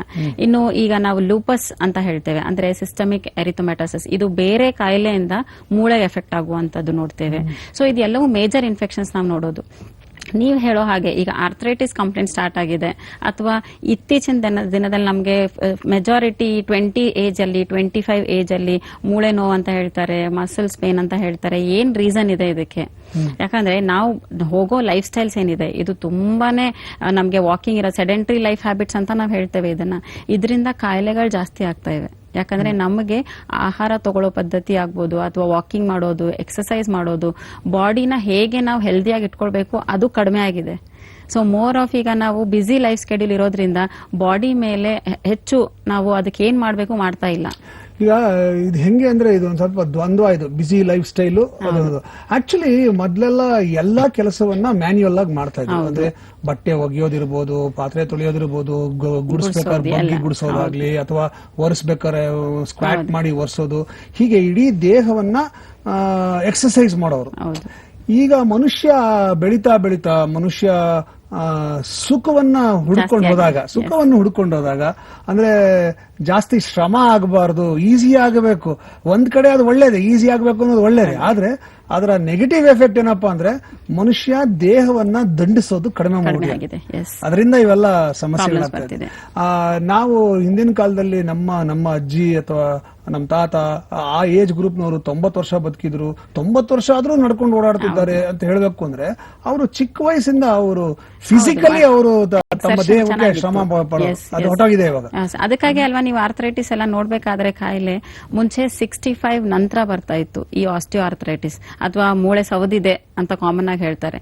ಸವಿಯೋದು ನಿಮ್ಗೆ 65 ನಂತರ ಕಾಣಿಸ್ಕೊಳ್ಳೋದು ಈಗ 45ಗೆ ಬಂದಿದೆ. So 20 years prior. ಅದಕ್ಕಾಗಿ ಅಲ್ವಾ ಜಾಯಿಂಟ್ ಪೇನ್ಗಳು ಸ್ಟಾರ್ಟ್ ಆಗೋದೇ 30-35 ಏಜ್ಗೆ ಸ್ಟಾರ್ಟ್ ಆಗಿದೆ. ಸೊ 30-35ಗೆಲ್ಲ ನೋವು ಅಂತ ಹೇಳ್ತಾರೆ. ಫೈನಲಿ ಡಯಾಗ್ನೋಸ್ ಆಗೋದು ಒಂದು 40-45 ಏಜ್ ಅಲ್ಲಿ ಆಸ್ಟಿಯೋ ಆರ್ಥ್ರೈಟಿಸ್. ಅದಕ್ಕೆ ಈಗ ನೀವು ಎಕ್ಸ್ರೇನಲ್ಲೂ ಕೂಡ ನೋಡ್ತೀರಾ, MRI ರಿಪೋರ್ಟ್ಸ್ ಅಲ್ಲಿ ನೋಡ್ತೀರಾ, ಅರ್ಲಿ ಆಸ್ಟಿಯೋ ಆರ್ಥ್ರೈಟಿಸ್ ಅಂತ ಬರೀತಾರೆ. Diagnosis it self ಹಾಗಾಗಿದೆ. 65 ಬರೋ ಕಾಯಿಲೆ 45 ಬಂದಿದೆ. ಇಟ್ ಇಸ್ ಅಂಡರ್ಸ್ಟುಡ್ ಇದು ನಮ್ಮಿಂದಾನೇ ಆಗಿರೋದಲ್ವಾ. ಸೊ ಹಾಗಾಗಿ ಅದಕ್ಕೆ ನಾವು ಕರೆಕ್ಟ್ ಆಗಿ ಎಕ್ಸರ್ಸೈಸಸ್ ಆಗ್ಲಿ, ಈಗ ನೀವು ಕೆಲಸ ಮಾಡೋದಕ್ಕೆ ಆಗ್ತಿಲ್ಲ ಅಂದ್ರೆ at least by physical exertion ಆದ್ರೂ ಇರಬೇಕು. ಈಗ ಮೆಟ್ಲು ಹತ್ತೋದು ಇಳಿಯೋದಾಗ್ಬೋದು, ಇದು ಎಲ್ಲವೂ ಅಲ್ವಾ 30 ಏಜ್ 35 ಏಜ್ 40 ಏಜ್ ಇರೋರು ಪ್ರಿಫರ್ ಮಾಡಲೇಬೇಕು. ಇದೊಂದು ಸೈಕಲ್ ಇದ್ದಂಗೆ. ಮೊದಲು ನಾವೆಲ್ಲ ಜೀವನ ಶುರು ಮಾಡಿದಾಗ ಅಂದ್ರೆ ಓದುವಾಗ ಆಗ್ಬೋದು ಅಥವಾ ಹೈಸ್ಕೂಲ್ ಅಲ್ಲಿ ಇದ್ದಾಗ ನಡೆಯೋದಿರ್ತಿತ್ತು, ಸ್ಕೂಲ್ಗೆ ನಡ್ಕೊಂಡು ಹೋಗ್ತಿದ್ವಿ. ಆಮೇಲೆ ಸೈಕಲ್ ಬಂತು, ಆಮೇಲೆ ಸ್ಕೂಟರ್ ಬಂತು, ಆಮೇಲೆ ಕಾರ್ ಬಂತು. ಇವಾಗ ಕಾರ್ ಬಂದ ಮೇಲೆ ನಾವು ಜಿಮ್ ಅಲ್ಲಿ ಸೈಕಲ್ ಓಡ್ಸಕ್ ಶುರು ಮಾಡಿದೀವಿ. ಜಿಮ್ ಸೈಕಲ್ ಆದ್ಮೇಲೆ ಪಾರ್ಕ್ ಅಲ್ಲಿ ಮತ್ತೆ ವಾಕಿಂಗ್ ಶುರು ಮಾಡಿದ್ವಿ. ಅಂದ್ರೆ ಒಂದ್ ಸರ್ಕಲ್ ಅಂದ್ರೆ ಅದು ನಾವು ಈಗ ದುಡ್ಡು ಕೊಟ್ಟು ಅದನ್ನ ಮಾಡ್ತಾ ಇದೀವಿ ಅಷ್ಟೇ. ಮುಂಚೆ ಅದು ಇರ್ಲಿಲ್ಲ, ನಾರ್ಮಲ್ ಆಗಿರ್ತೈತಿ. ಈಗ ಅದನ್ನೇ ನಾವು ದುಡ್ಡು ಕೊಟ್ಟು ಯೋಗ ಆಗ್ಬೋದು, ಎಕ್ಸರ್ಸೈಸಸ್ ಆಗ್ಬೋದು, ಏರೋಬಿಕ್ಸ್ ತಗೊಳ್ಳಿ. ಮುಂಚೆ ಎಲ್ಲ ಕ್ಲಾಸಿಕಲ್ ಡ್ಯಾನ್ಸಸ್ ಎಲ್ಲ ತುಂಬಾ ಜಾಸ್ತಿ ಆಗ್ತೈತಿ. ಇವಾಗ ಅದು ಎಲ್ಲವೂ ಇಲ್ಲ, ತುಂಬಾ ಕಡಿಮೆ ಆಗಿದೆ. ದುಡ್ಡು ಕೊಟ್ಟು ಆಸ್ ಅ ಫ್ಯಾಷನ್ ಇದಾಗಿದೆ. ಬಟ್ ನಾನ್ ಹೇಳೋದು ದಟ್ ಈಸ್ ಆಲ್ ಗುಡ್. ಅಂದ್ರೆ ನೀವು ಅದನ್ನೆಲ್ಲಾನು ಮಾಡಿ, but health in concern with. So ಹೆಲ್ತ್ಗೆ ನೀವು ಕನ್ಸರ್ನ್ ಇಟ್ಕೊಂಡು ಮಾಡಿದಾಗ ನಿಮಗೆ ಬೆನಿಫಿಟ್ ತೋರಿಸುತ್ತೆ. ನಿಮಗೆ ಡಿಸೀಸಸ್ಗಳು ಅವಾಯ್ಡ್ ಮಾಡಬಹುದು. ಡಯಾಬಿಟಿಕ್, ಹೈಪರ್ ಟೆನ್ಷನ್, ಆರ್ಥ್ರೈಟಿಸ್ ಒಂದೇನೆ ಅಲ್ಲ, ಎಲ್ಲ ಕಾಯಿಲೆನೂ ಕೂಡ ನಿಮಗೆ ಬರಬಾರ್ದು without suffering. Everybody one day everybody ಹೋಗೋದೇನೆ, ಬಟ್ ವಿತೌಟ್ ಸಫರಿಂಗ್ ಏನ್ ಹೋಗೋದಿರುತ್ತೆ, ದಟ್ ಈಸ್ ಬೆಟರ್ ಅಲ್ವಾ then to choose with suffer. So ಹಾಗಾಗಿ ಫಸ್ಟ್ ಆಫ್ ಆಲ್ ಮೂಳೆ ಮತ್ತು ಜಾಯಿಂಟ್ಸ್ ನಾವು ನೋಡ್ಬೇಕಾದ್ರೆ ಇದಕ್ಕೆ ನಾವು ಎಕ್ಸರ್ಸೈಸಸ್ ಆಗ್ಬೋದು, anything 20 to 30 minutes at least per day 40 ನಿಮಿಷ ನೀವು ಫಿಸಿಕಲ್ ಎಕ್ಸರ್ಸೈಸ್ ಇಡಬೇಕು. ಮಕ್ಕಳಾಗ್ಬೋದು ಅಥವಾ 30 ಏಜ್ ಒಳಗಡೆ ಇರೋರಿಗೂ ಕೂಡ ಸ್ಕಿಪ್ಪಿಂಗ್ ಅಟ್ ಲೀಸ್ಟ್ ನೀವು ಮನೆಯಲ್ಲೇ ಮಾಡುವಂಥದ್ದು. ಯಾಕಂದ್ರೆ ಸುಮಾರು ಜನ ನಮ್ಮ ಹತ್ರ ಕ್ಲಿನಿಕಲ್ ಬಂದಾಗೂ ಕೂಡ ನಾವು ಹೇಳ್ತೇವೆ ಅಡ್ವೈಸಸ್ ಕೊಡಬೇಕಾದಾಗ ಎಕ್ಸರ್ಸೈಸಸ್ ಟೈಮ್ ಇಲ್ಲ ಅಂತ ಹೇಳ್ತಾರೆ, ಆಚೆ ಹೋಗೋದಕ್ಕೆ ಮಳೆ ಬರ್ತಿದೆ ಅಂತ ಹೇಳ್ತಾರೆ, ಬಿಸಿಲು ಜಾಸ್ತಿ ಅಂತಾನು ಹೇಳ್ತಾರೆ. ರೀಸನ್ಸ್ ಹಲವಾರು ಇರುತ್ತೆ not to go exercise. But ಮನೆಯಲ್ಲೇ ನೀವು ಸ್ಕಿಪ್ಪಿಂಗ್ಸ್ ಆಗ್ಬೋದು, ಥ್ರೆಡ್ ಮಿಲ್, ಎನಿಥಿಂಗ್ ಮನೆಯಲ್ಲೂ ಕೂಡ ಮಾಡಬಹುದು. ಬಹಳ ಒಳ್ಳೆ ಮಾಹಿತಿನ ಕೊಡ್ತಾ ಇದ್ದಾರೆ. ನಿಜವಾಗ್ಲೂ ಇದೆಲ್ಲ ನನಗೆ ಗೊತ್ತಿರಲಿಲ್ಲ. ಸಾಕಷ್ಟು ಇನ್ಫಾರ್ಮೇಶನ್ ಬರ್ತಾ ಇದೆ. ಬಹುಶಃ ನಮ್ಮ ಆಡಿಯನ್ಸ್ಗೂ ಕೂಡ ಇದು ಒಳ್ಳೆ ಎಜುಕೇಟಿವ್ ಆಗಿದೆ ಅನ್ಸುತ್ತೆ. ಒಂದ್ ನಿಮಿಷ, ಇನ್ನೊಂದು ಫೋನ್ ಬರ್ತಾ ಇದೆ. ಪೇಷಂಟ್ ಏನ್ ಹೇಳ್ತಾರೆ ನೋಡೋಣ. ಹಲೋ ಹಲೋ, ನಮಸ್ಕಾರ, ನಾನು ಸಿಹಿ ಕೈಚಂದ್ರ ಮಾತಾಡ್ತಿರೋದು. ನಮಸ್ಕಾರ ಸರ್, ನನ್ನ ಹೆಸರು ರುಕ್ಮಿಣಿ ಅಂತ. ರುಕ್ಮಿಣಿ ಅವರೇ, ಎಲ್ಲಿಂದ ಮಾತಾಡ್ತಿದ್ದೀರಾ? ಯಾವ ಕೊಪ್ಪಳದಿಂದ ಸರ್. ಕೊಪ್ಪಳದಿಂದ ರುಕ್ಮಿಣಿ, ಹೇಳಿ ರುಕ್ಮಿಣಿ. ಸರ್, ನಮ್ಮ ತಾಯಿಗೆ ಸುಮಾರು 2 ವರ್ಷದಿಂದ ಬ್ಯಾಕ್ ಪೇನ್ ಸಮಸ್ಯೆ ಇದೆ. ಓಕೆ. ಮಂಡಿ ನೋವುನು ಅಂತಾರೆ ಸರ್. ಓಕೆ, ಬ್ಯಾಕ್ ಪೇನ್ ಮತ್ತು ಮಂಡಿ ನೋವು. ಹೌದು ಸರ್. ಮತ್ತೆ ದಿಂಬು ಯೂಸ್ ಮಾಡಿದ್ರೆ ಮಾತ್ರ ಕಾಲು ಕರೆಕ್ಟ್ ಆಗಿ ಇಟ್ಕೊಂಡು ಮಲಗಬಹುದು, ಆ ತರ ಇದೆ ಸರ್. ತುಂಬಾ ಕಷ್ಟ ಪಡ್ತಾರೆ ಮಲಗೋದಕ್ಕೂ. ಓಕೆ, ಸೊ ಡೋಂಟ್ ವರಿ, ನಿಮ್ಮ ತಾಯಿಯವರ ಸಮಸ್ಯೆಗೆ ಪರಿಹಾರವನ್ನ ನಮ್ಮ ಹೋಮಿಯೋಪತಿ ವೈದ್ಯರು ನೇರವಾಗಿ ನಿಮಗೆ ಕೊಡ್ತಾರೆ, ಅವ್ರಿಗೆ ಕೇಳ್ಬಿಡ್ತೀನಿ. ಸೊ ಇವರಿಗೆ ಬೆನ್ನು ನೋವು, ಕಾಲು ನೋವು, ಮಂಡಿ ನೋವು, ದಿಂಬಿಟ್ಕೊಂಡು ಮಲ್ಕೊಂಡ್ರೆ ಸ್ವಲ್ಪ ಹಿತವಾಗತ್ತೆ ಅಂತ ಹೇಳ್ತಾ ಇದಾರೆ. ಇದಕ್ಕೆ ನೀವೇನು ಉತ್ತರ ಕೊಡ್ತೀರಾ? ಹಲೋ ರುಕ್ಮಿಣಿ ಅವರೇ, ಹೇಳಿ ಅಮ್ಮ. ನಮಸ್ಕಾರ ಡಾಕ್ಟರ್. ನಮಸ್ಕಾರ ಅಮ್ಮ, ಹೇಳಿ. ಡಾಕ್ಟರ್, ಏನ್ ಸಮಸ್ಯೆ ಅಂದ್ರೆ ನಮ್ ತಾಯಿಗೆ 2 ವರ್ಷದಿಂದ ಬೆನ್ನಿನ ನೋವು ಸಮಸ್ಯೆ ಇದೆ, ಮತ್ತೆ ಕಾಲ್ಗಳು ಮಂಡಿ ನೋವು ಅಂತ ಹೇಳ್ತಾರೆ. ತುಂಬಾ ದೂರ ತಿರ್ಗಾಡೋದು ಇಲ್ಲ, ಕಷ್ಟ ಆಗ್ತಿದೆ ಡಾಕ್ಟರ್ ಅವ್ರಿಗೆ. ತುಂಬಾ ದಪ್ಪ ಇದ್ದಾರಮ್ಮ ನಿಮ್ಮ ತಾಯಿ? ಹೌದು ಡಾಕ್ಟರ್, ಒಂದು 70 kg ಇದಾರೆ ಇವಾಗ. ಓಕೆ. ಸೊ ಅವರಿಗೆ ಇರೋವಂಥದ್ದು ಏನ್ ಗೊತ್ತಮ್ಮ, ಆ ಏಜ್ ಅಲ್ಲಿ ನಾವು ಸಹಜವಾಗಿ ನೋಡೋದು, ಈಗ ನಿಮ್ ತಾಯಿಗೆ ಒಂದು ಅರೌಂಡ್ 58-60 ಏನಾದ್ರು ಏಜ್ ಇದ್ರೂ ಕೂಡ, ಅಥವಾ 55+ ಇರೋರಿಗೆ ನಾವು ಆಸ್ಟಿಯೋ ಆರ್ಥರೈಟಿಸ್ ಅಂತ ಕಾಮನ್ ಆಗಿ ನೋಡ್ತೇವೆ ಅಮ್ಮ. ಅದರಲ್ಲಿ ತೂಕ ಸ್ವಲ್ಪ ಜಾಸ್ತಿ ಇದ್ದಾಗ, ಅಥವಾ ಒಬೇಸಿಟಿ ನಾವೇನ್ ಹೇಳ್ತೇವೆ, ತೂಕ ಜಾಸ್ತಿ, ಬಾಡಿ ಹೈಟ್ ಗಿಂತಲೂ ಅಥವಾ ಅವರ ಏಜ್ ಗಿಂತಲೂ ವೇಟ್ ಜಾಸ್ತಿ ತೋರಿಸ್ತಾ ಇದ್ರೆ ಈ ಬಾಡಿ ಭಾರ ಬೀಳೋದೇ ಮಂಡಿ ಮೇಲೆ. ಸೊ ಹಾಗಾಗಿ ಮಂಡಿನಲ್ಲಿ ನಿಮಗೆ ಪ್ರೆಷರ್ ಜಾಸ್ತಿ ಆದಾಗೂ ಕೂಡ ಈ ಸೈನೋವಿಯಲ್ ಫ್ಲೂಯಿಡ್ ಅಲ್ಲಿ ನಿಮಗೆ ಕಡಿಮೆ ಆಗ್ತಾ ಬರುತ್ತೆ, ನೋವುಗಳು ಜಾಸ್ತಿ ಆಗ್ತಾ ಬರುತ್ತೆ. ಸೊ ಮೇನ್ ರೀಸನ್ ಒಬೆಸಿಟಿ ಅನ್ನೋದಕ್ಕಿಂತಲೂ ಏಜ್ ಫ್ಯಾಕ್ಟರ್ ಕೂಡ ಇರುತ್ತೆ ಅಮ್ಮ, ಡಿಜೆನರೇಷನ್ ಅಂತ ನಾವು ಹೇಳ್ತೇವೆ. ಅಂದ್ರೆ ಈ ವಯಸ್ಸಲ್ಲಿ ಈ ಮೂಳೆಗಳಲ್ಲಿ ನಾವು ತುಂಬಾ ವೇರ್ ಅಂಡ್ ಟೇರ್, ತುಂಬಾ ಕೆಲಸ ಮಾಡಿರೋದ್ರಿಂದ ಒಂದು ಮೂಳೆ ಇನ್ನೊಂದು ಮೂಳೆಗೆ ಅಥವಾ ಕಾರ್ಟಿಲೇಜ್ ನಾವೇನ್ ಹೇಳ್ತೇವೆ ಅದು ರಬ್ ಆಗ್ತಾ ಹೋಗುತ್ತೆ. ನಡುವೆ ಸೈನೋವಿಯಲ್ ಫ್ಲೂಯಿಡ್ ಇರುತ್ತೆ. ಈ ಫ್ಲೂಯಿಡ್ ಅಲ್ಲಿ ಇನ್ಫ್ಲಮೇಷನ್ ಆಗೋದು, ಇನ್ಫೆಕ್ಷನ್ಸ್ ಗಳಾಗೋದು, ಸೈನೋವಿಯಲ್ ಫ್ಲೂಯಿಡ್ ಕಡಿಮೆ ಆಗ್ತಾ ಬರುತ್ತೆ, ಅದರಿಂದ ನೋವುಗಳು ಜಾಸ್ತಿ ಆಗೋದಮ್ಮ. ಸೊ ಹಾಗಾಗಿ ಈಗ ನಿಮ್ ತಾಯಿಯವರು ಆಲ್ಮೋಸ್ಟ್ ಓಡಾಟದೆಲ್ಲ ಕಡಿಮೆ ಆಗಿದೆ ಅಂದ್ರೆ ಮೂವ್ಮೆಂಟ್ ರೆಸ್ಟ್ರಿಕ್ಷನ್ಸ್ ತೋರಿಸ್ತಾ ಇದ್ರೆ ಆಸ್ಟಿಯೋ ಆರ್ಥರೈಟಿಸ್ ಅಲ್ಲೂ ಗ್ರೇಡ್ಸ್ ಇವೆ. So almost 2nd to 3rd grade ಇದ್ದಾಗೆ ಈ ತರದ ಕಾಂಪ್ಲಿಕೇಶನ್ಸ್ ನೋಡ್ತೇವೆ. ಅಂದ್ರೆ ಮೂವ್ಮೆಂಟ್ ಕಂಪ್ಲೀಟ್ ಆಗಿ ರೆಸ್ಟ್ರಿಕ್ಟ್ ಆಗುತ್ತೆ, ಆಚೆ ಹೋಗೋದು ಅಥವಾ ಮನೆಯಲ್ಲೇ ಓಡಾಡೋದಕ್ಕಾಗೋದಿಲ್ಲ, ಬಾತ್ರೂಮ್ ಹೋಗೋದು ಕಷ್ಟ ಆಗುತ್ತೆ, ಮೆಟ್ಲು ಇಳಿಯೋದು ಹತ್ತೋದು ಕಷ್ಟ ಆಗುತ್ತೆ. ಈ ಎಲ್ಲ ಸಿಂಪ್ಟಮ್ ನಾವು ಆಸ್ಟಿಯೋ ಆರ್ಥರೈಟಿಸ್ ಅಲ್ಲಿ 2nd, 3rd ಗ್ರೇಡ್ ಅಲ್ಲಿ ನೋಡ್ತೀವಮ್ಮ. ಸೊ ಇದಕ್ಕೆ ಒಂದು ಮ್ಯಾನೇಜ್ಮೆಂಟ್ ಅಲ್ಲಿ ನಾನು ಹೇಳ್ಬೇಕಾದ್ರೆ ನೀ ಕ್ಯಾಪ್ಸ್ ಅಂತ ಸಿಗುತ್ತೆ ಅಮ್ಮ, ನಿಮ್ಗೆ ಕ್ರೇಪ್ ತರದ್ ಬ್ಯಾಂಡೇಜ್ ತರದ್ ಇರುತ್ತೆ. ಸೊ ಇದು ಎರಡು ಮೂಳೆಗೆ, ಎರಡು ಮೊಳಕಾಲಲ್ಲಿ ಹಾಕಿದ್ರೆ ಸ್ವಲ್ಪ ನಿಮ್ಗೆ ಡಿಫಾರ್ಮಿಟಿನ ಅವಾಯ್ಡ್ ಮಾಡಬಹುದು, 4th ಗ್ರೇಡ್ ಆಸ್ಟಿಯೋ ಆರ್ಥರೈಟಿಸ್ ಅನ್ನ ಅವಾಯ್ಡ್ ಮಾಡಬಹುದು. ಸೊ ಇದು ಓನ್ಲಿ ಮ್ಯಾನೇಜ್ಮೆಂಟ್ ಆಗುತ್ತೆ. ಈ ಬೆಲ್ಟ್ ಹಾಕೋದ್ರಿಂದ ಬಾಡಿ ವೇಟ್ ಅಲ್ಲಿ ಸ್ವಲ್ಪ ಭಾರ ನಿಮ್ಗೆ ಕಡಿಮೆ ಆಗುತ್ತೆ, ಮೇನ್ ನೀ ಜಾಯಿಂಟ್ ಡಿಫಾರ್ಮಿಟಿ ಕಡಿಮೆ ಆಗುತ್ತೆ. ಬಟ್ ಹೋಮಿಯೋಪತಿಕ್ ಮೆಡಿಸಿನ್ಸ್ ಕೊಡಿಸಿ ಅಮ್ಮ ಅವರಿಗೆ, ಮೆಡಿಸಿನ್ಸ್ ಅಲ್ಲಿ ಸೈನೋವಿಯಲ್ ಫ್ಲೂಯಿಡ್ ಇನ್ಫೆಕ್ಷನ್ಸ್ ಕಡಿಮೆ ಆಗ್ತಾ ಬರುತ್ತೆ, ಮತ್ತೆ ಇದು ಮೂವ್ಮೆಂಟ್ ಸ್ಟ್ರೆಂತ್ ಕೊಡೋದಕ್ಕೆ ಇನ್ನೂ ಹೆಲ್ಪ್ ಆಗ್ತಾ ಬರುತ್ತೆ. ಹೊರಗಡೆ ಆಚೆ ನೀವು ಕ್ಯಾಲ್ಸಿಯಂ ಮೆಡಿಸಿನ್ಸ್ ತಗೊಳ್ಳೋದು ಏನಾದ್ರು ಇದ್ರೂ ಕೂಡ ಸ್ಟಾಪ್ ಮಾಡಿ, ಅದರಿಂದ ಸೈಡ್ ಎಫೆಕ್ಟ್ ಜಾಸ್ತಿ ಆಗುತ್ತೆ. ಸೊ ಹಾಗಾಗಿ ಒಂದ್ಸತಿ ಕರ್ಕೊಂಡ್ ಬನ್ನಿ ಅಮ್ಮ, ಮೆಡಿಸಿನ್ಸ್ ನಾನು ಸ್ಟಾರ್ಟ್ ಮಾಡ್ತೇನೆ, ಇಂಪ್ರೂವ್ಮೆಂಟ್ ಕೂಡ ನೋಡ್ತೀರಾ. ಖಂಡಿತ ಡಾಕ್ಟರ್. ಓಕೆ ಅಮ್ಮ, ಥ್ಯಾಂಕ್ ಯು ಡಾಕ್ಟರ್. ಗೊತ್ತಾಯ್ತಲ್ವಾ ರುಕ್ಮಿಣಿ ಅವರೇ ಹಾ ಸರ್, ಏನ್ ಮಾಡ್ಬೇಕು ಅಂತ? ಹಾ ಸರ್, ಒಂದ್ಸಲ ಬಂದ್ ಭೇಟಿ ಮಾಡ್ಕೋತೀವಿ.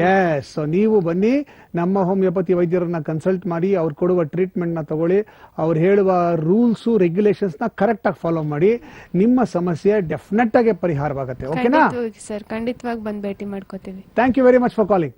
ಹೇಳಿರೋ ಮನೆಯಲ್ಲೇ ಮಾಡಬಹುದು ಅಂತ ಹೇಳಿದ್ರೆ ಅದಕ್ಕೆ ಒಂದು ಒಳ್ಳೆ ಇನ್ಸಿಡೆಂಟ್ ಹೇಳ್ತೀನಿ. ಏನಂದ್ರೆ ಲೀಲಾವತಿ ಅಂತ ನಮ್ಮ ಹಿರಿಯ ಕಲಾವಿದರಿದ್ದಾರಲ್ಲ, ನಾನು ಅವ್ರಿಗೆ ಇಂಟರ್ವ್ಯೂ ಮಾಡಕ್ ಹೋಗಿದ್ದೆ.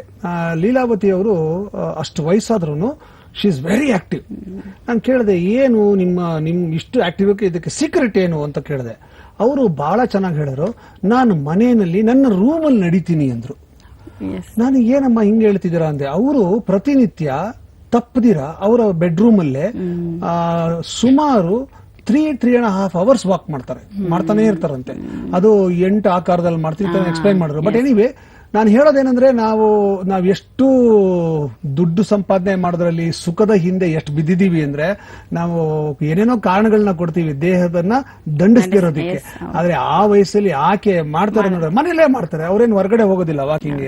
ಸೊ ನೀವ್ ಹೇಳ್ದಂಗೆ ಮನೇಲೆ ಸ್ಕಿಪ್ಪಿಂಗ್ ಮಾಡ್ಬೋದು. ಹುಡುಗಿಯರೆಲ್ಲ ಸ್ಪೆಷಲಿ 30-35 ಮ್ಯಾರಿಡ್ ಆಲ್ಸೋ 35-40 ವಯಸ್ಸಿದ್ರೆ ನಾವು ಸ್ಕಿಪ್ಪಿಂಗ್ ಅಡ್ವೈಸ್ ಮಾಡಬಹುದು. 100-150 ಸ್ಕಿಪ್ಪಿಂಗ್ ಮಾಡಿದ್ರು ಸರಿ ಹೋಗ್ಬಿಡುತ್ತೆ. ಯಾಕಂದ್ರೆ ಇದು ಎಲ್ಲವೂ ನಿಮ್ ಬಾಡಿನಲ್ಲಿ ಚೇಂಜಸ್ ಬರುತ್ತೆ.